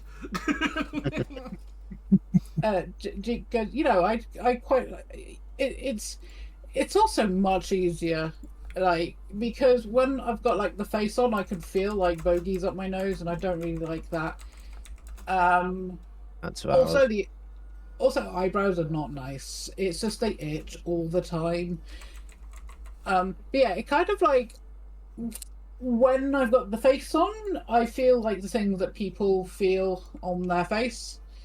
At this point, that Mr. Grumbles jumps down from where he's been sort of on top of the bar, sleeping on top of a bunch of sort of boxes of bits and pieces above the bar, kind of wakes, looks down, sees you, and sort of, without any great effort, sort of just put it down to the ground and sort of just comes up, affectionately claws the back of your calf as he goes by, and Jeek sort of like leans down and sort of like gives Mr. Grumbles a stroke and goes, Mr. Grumbles, I have promised Arcane Ferrus that if he ever feels sad or that people don't like him, which is stupid because there's no reason to, like, not just like, it's like, it's fine to like not like someone once you got to know them and they're a bit of a dickhead, but just not liking someone just based on how they look is stupid. So anyway, when he gets to that kind of feelings. Could I possibly find you, and you can give the nice tiefling a hug? Mr. Grumbles, the cat with that casual, considered, malicious calm. There's only a cat that is covered in scars, missing bits of one of its ears. Rebo. Absolutely. Gives you a reassuring smile, as if to say he can't wait to bite your nose off. Had a cat smile. Cats can smile. Trust me. Oh yeah, they're not Maddie! maniacal when they do. Yeah. Smug as shit when they do it. Deke looks over at Akin Ferris and goes. Usually means they're about to attack you. Deke looks over at Akin Ferris and goes, right, there's one thing I must tell you about Mr. Grumbles. He has a thing about noses. he likes a nibble on them. So if he does, just say no, and he should listen to you. If you say it like this, meow, then he listens to me when I do the meow. But don't do it high pitch because then he thinks it's food. So meow is no, meow is food. So noted. Yes. Mr. Crumbles, I've got something for you. Sort of like digs in, sort of like gets like a little tiny like bit of like gets like a tiny like fish that he picked up on his journey and goes, there you go. Okay. And he gamely tries to take the tip of your finger off while you're feeding him, and in that sort of ever so loving way that Mr. Grumbles does.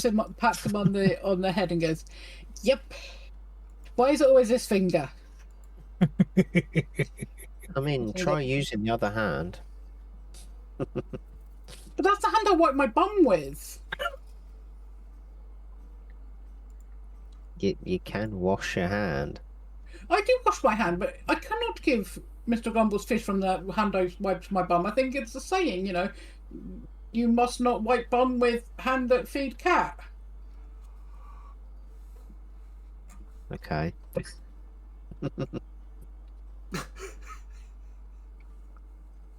Fair enough. I think we have all learned a valuable lesson here. Also, this is my killing hand as well. So I've got killing and wipey poo poo off bum hand. Hands. I've seen you do it. And then I've got feedy cat and be nice hand. I like to call them pity and fool. You kill with both hands. I've seen you wield two weapons at once. I lead with my left hand because my right hand is behind me, protecting my friends. Pity protects, fool destroys. Hey.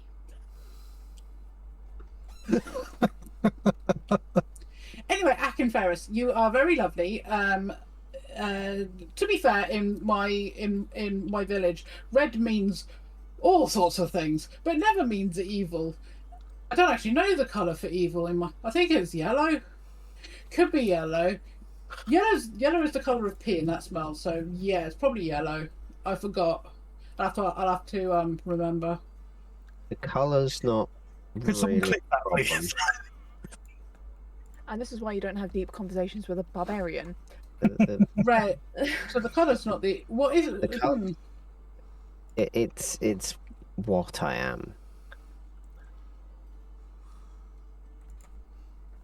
A very nice person. Why is that bad? Tiefling.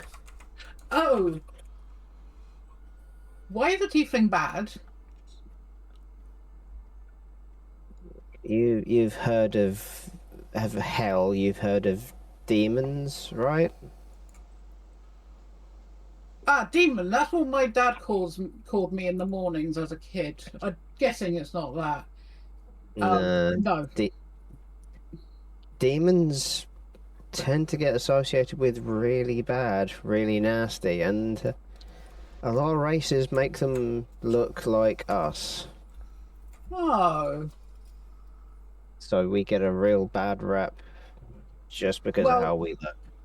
Well, seeing as you're thinking about what people think about you based on what you are, and I'm guessing you're making a good effort not to be bad. So if you're making a good effort not to be bad, then you can't be bad because you're making the good effort to not be bad. And the opposite of bad is good. So you're making a doubly good effort of being good, not bad. My head hurts.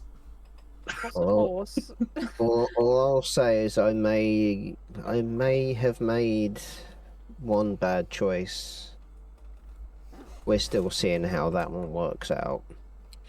Oh, like when I put water, unfiltered water, like bad water, on my plants, and then they died. Does a sort of tiny flick to get the beginnings of Eldritch Blast forming on the end of his. Ooh. Does that hurt? Not me, but it's not mine.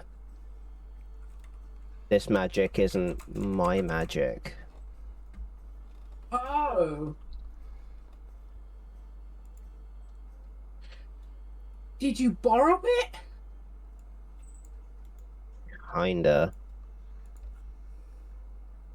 Well, good It- people. It comes with a debt. The debt is to be decided currently, but my magic isn't free. I didn't learn it. I wasn't born with it, but it comes with costs. Well,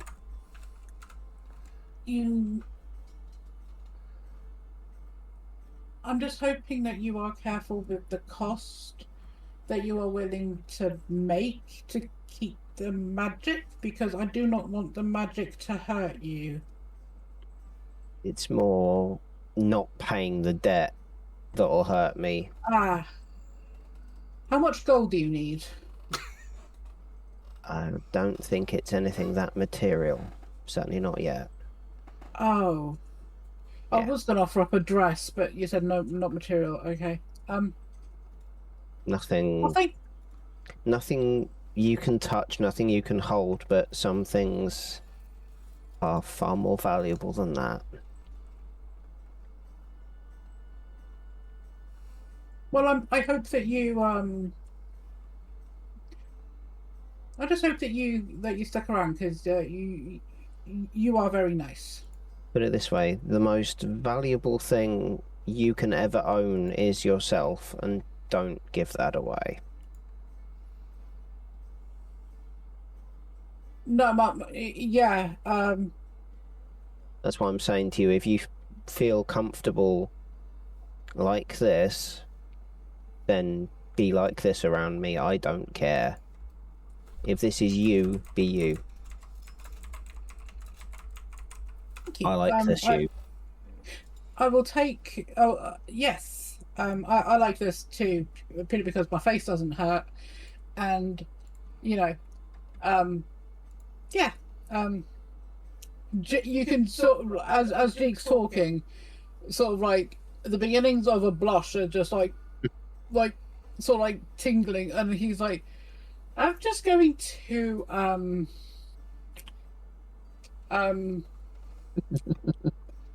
just going to go now. I just wanted to come and make sure you were okay. I need to make sure that One Eye isn't making a poison tankard again, because that stunk. I appreciate it, Jake. Thank you. Jigsaw gets like a little bit of gets like a bit of like fabric out of his bag and just here you go, and it's like a little handkerchief. He goes, I find that handkerchiefs are good if you feel sad, so here's something so you don't feel so sad. I'm glad to have you as a friend. Thank you. Friend. Yeah, I'm glad to have you as a friend too. Yeah, and also make sure you do not touch that with your wiping your bum hand. It's a friendship thing, not a bum thing.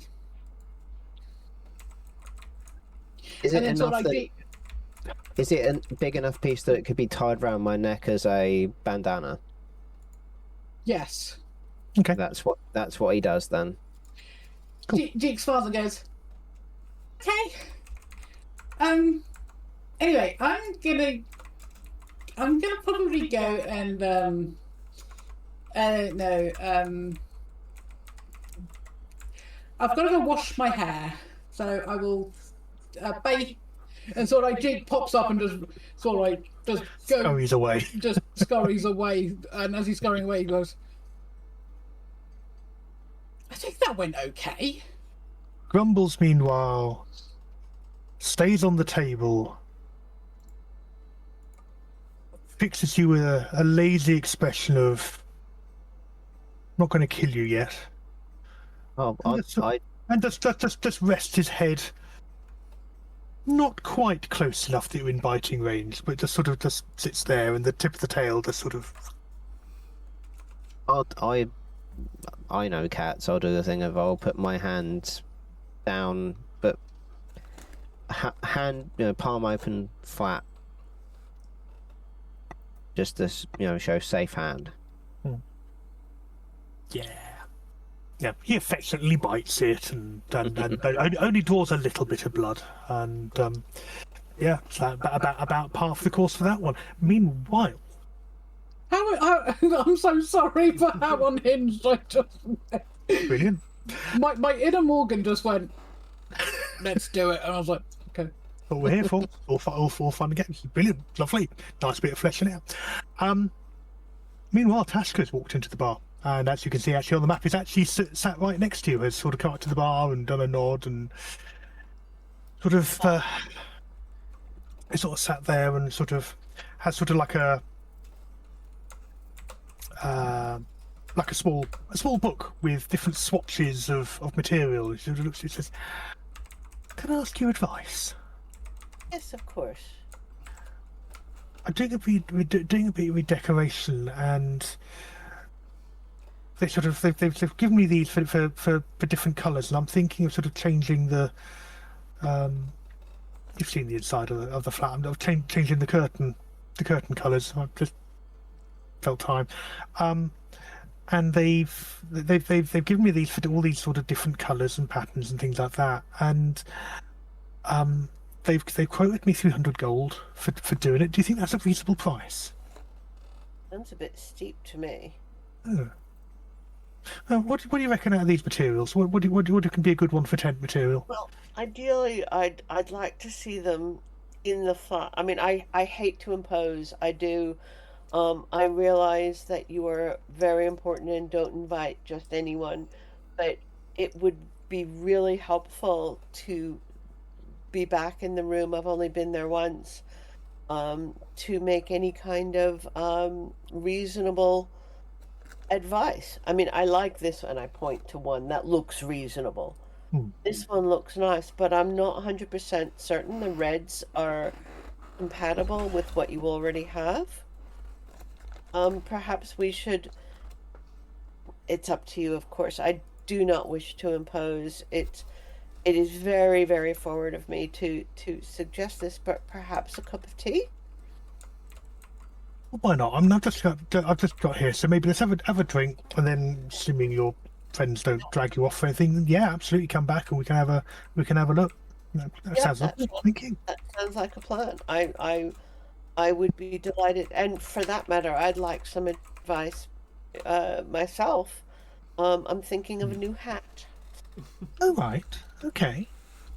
Any sort of particular design? I mean, you can see the wide array of different things that people have been having here.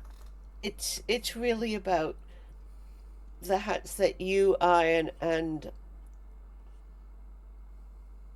Alabash goes, I'm right here. you, I, and I point and Alamash. Those hats that are appropriate for our particular hairstyle. And I look at Alamash and Tashka and just like, hats are hard for us. Well, yeah, you can tell you what, Littlefinger the haberdasher, I've got some really nice ones, whether veiled or unveiled. He's really good at taking the measurements and accounting for how stuff shifts around. You can do some stuff where you can sort of train the hair out a bit, so you're sort of mostly moving over here rather than up on the scalp, and that can help with fixing things properly. But And also, here's the thing: when it comes to hats for me, is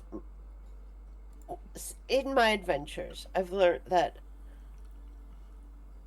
whilst it can be annoying that my snakes, meanwhile the snakes are kind of going, "Are you talking about me? Are you talking?" And a degree of amusement on Alamash's face at this, but Tashka sort of indicate my emotion. There are times where that is both a bonus, for example now, because they're doing a little happy dance, and other times less so. And I've become to think of my snakes as my own, and I would like a hat that gives them some amount of freedom, but also can make things appropriate when having animated snakes on your head is not necessarily the look you're going for. Tashka sort of nods a little on that, sort of says, I think a big part of it, and something you'll learn as you I think from what you described, sort of as you become more comfortable in your own skin. Yeah, I'm struggling with that. Is thinking less of these snakes as something other. They are part of you. It would be like, yon changeling over there talking with the tiefling. If rather than that hair being part of who they are as a changeling that shifts, they thought of it as another entity that they had to persuade. That's the difference. Although our snakes, our snake heads move and shift, it is a subconscious. It is part of who we are. It is still on us. So, actually having that self-discipline is part of growing, and as you're learning to interact. And I think it's lovely that you are so unfiltered and sort of have this this expression. It's really charming. It's really endearing. But if you're worried about controlling your hair, then a purely physical way of doing it is not the most effective way. And in fact, she said, "Let me dance," because at the moment the snakes are there and looking around. She says, "So, for example, to make an appearance, if I'm going to something formal, and the snakes all shift and wherever to, like an approximation of, as in her icon, almost like a bun with the sort of snakes disappearing sort of up down like that. Or you can use that, especially with the peoples we have here, as a form of making them feel more at ease by mimicking their appearances. So if people have wild and unruly, by all means let it all hang out. But if people are very constrained and very wary, then you can make that choice to do it. But I think trying to tame them as if they are something other, you're sabotaging yourself. I wear the hat in part because there are people who are afraid of Medusas, and that is something which I've spoken to both of you about. That I don't know how to be a functional Medusa, if you like. You're doing pretty well. You've got a bunch of people, and this is Alamash. You've got a bunch of people you run with. They certainly don't flinch when you're around. They are confident enough that you're not looking to turn them to stone any time soon. Ish. What you get up to on the road, that's entirely up to you. I don't judge. But most people around here, yes, people are afraid of us. Good. There's a lot more of them than there are of us. And the fear of what we can do levels the playing field. We're polite. We make things. We are controlled. I only wear this mask to reassure people. 9 times out of 10, and she takes the mask off. But I direct where I look. But in part of our society, that is part of the body language we use, and you can build on that. If you respect someone, you can be looking above and to one side. You're looking to one side of them on the level you really trust and trust and have that equality. If you're looking down constantly, then that's a depiction that you don't think as much of them. You are looking down on them, and these extra levels of communication between us are things we just pick up. It's just body language to us, and care and control. I wear the glasses because the Silver Flame, who were kind and thoughtful, told me I had to, because I did do something by accident once. And now I find myself in an adventuring party where I'm doing it on purpose. So what you're saying is, out in the field, you're slowing yourself down. You're not living to your potential. Don't wear the glasses. Wear it while you're in town if you want to put people at ease. But you are a Medusa, and the Silver Flame have many admirable qualities. But they're controlling you. You are not back in the Five Nations. You are now in Droam. I was abandoned, and they protected me, and they kept me safe, even though they thought I was an aberration or an abhorrence. Well, that says more about them than it does about you. But you're now back among your people. There's not many of us, but you're among your people, not the people of the East. Be you. It's allowed. I don't know who I am. That I can't help you with. I'm a singer. I'm a musician. And I own a bar. I'm also and she a works for the Queen. I'm sorry? And I own a bar, and she works for the Queen.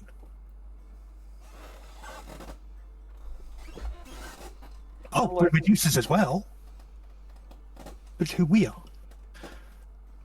You are a musician. I'm also an That's who you interior are. designer, apparently. Fantastic. Wonderful. I think this is a very useful skill. Be known for that. Not for having your snakes constantly waving around and people wondering what you're going to do next. Or be the person who walks around where everyone wonders what the hell you're going to do next. Because either way, fear or respect, they're flip coins of the same thing. And there's only 3 of us in this town. There's more back at Kazakhdar. There's more further inland. But there's not many of us. And so if someone thinks that they can talk to you with impunity and put you down and in your place, that doesn't reflect well on the rest of us, let alone on you. At this point, my snakes knock my hat off and form into like an elaborate as 24 snakes can get, given that they're of a decent size, an elaborate hairstyle, as if to say, yeah, we can do this. I say to them, and I'm not doing this on purpose as well. This is just happening. I think that I will always consider my snakes to some extent independent of me. They have agency. They have life. I would mourn the loss of any. They both swallow a response on that one, but they let you carry on. But yeah, I didn't do this. And I look at this elaborate hairstyle that my snakes have suddenly gone into. I'll think about the hats, but I'm happy to help you with your interior design. And by the way, can I have a gin, please, Alamash? Absolutely. Pulls one out. And don't forget, and if you are looking for clothing, absolutely, Littlefinger, he's the one you need to go to. I will go to Littlefinger. Can I say that you recommended him? Oh, absolutely. I mean, he loves a good challenge. I mean, he's the one who does the dresses for Bulwark.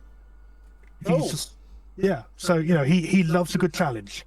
He's sort of, he's and he's the guy who did your Tiefling companion's coat. Oh God! So I could get like a new traveling dress. Oh, absolutely. Oh, we'd love it. He and his family. Absolutely, they'll do good. They do good deals. The more of a challenge, the more unusual, the happier they are to get weighed in. They want to build. Yeah, they're building their reputation, same as everyone else. I mean, I'm pretty. The choice I make is to be pretty standard, but I've been wearing the same dress for weeks. I've washed it. Definitely, I have definitely washed get that sorted. Just get some more clothes in. You know, you're not on some stage show. You can change your clothes. You might notice these are not what I was wearing yesterday. Oh, you Well, weren't no, here I mean, yesterday. she's got variations. But her thing is variations on the theme, rather than, she's not wearing the same clothes every day. I'd like to point this out, but variations on the theme. It's almost a costume, and she probably has a performing costume, which she's not wearing now, of course, because they've just come off the road. But thank you very much, and Tashka, I'd love to have a look and see about your fabrics, and I'd love to have a chat anyway. Okay. And at that point, at 20 to 11, we'll call a halt. We'll pick up next week with, I guess at this point, then your ideas of where you're going to go from there. Oh, one other question that Tashka does ask is, have you guys worked out what you're being? Have you got sort of a name you're collectively known by, or, other than the newcomers that crashed the train? It's not a great look. Maybe think about that as a branding exercise. And then draw that there.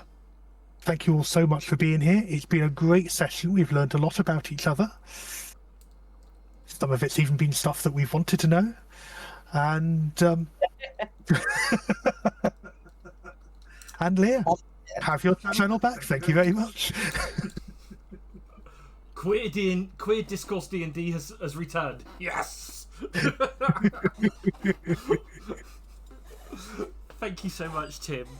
That all tonight's session has just brought a smile to my face, and it's been amazing. I've really enjoyed tonight because it's Jeek's Tism rant. Just Jeek and Akenferris, the two Tism lords in the room. That by the way, that's Tism lords.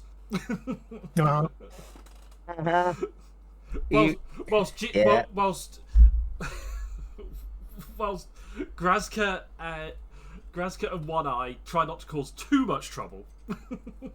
Look, One Eye just doesn't want to get poisoned. And then we've got Ariana, who has just got all the riz for tonight.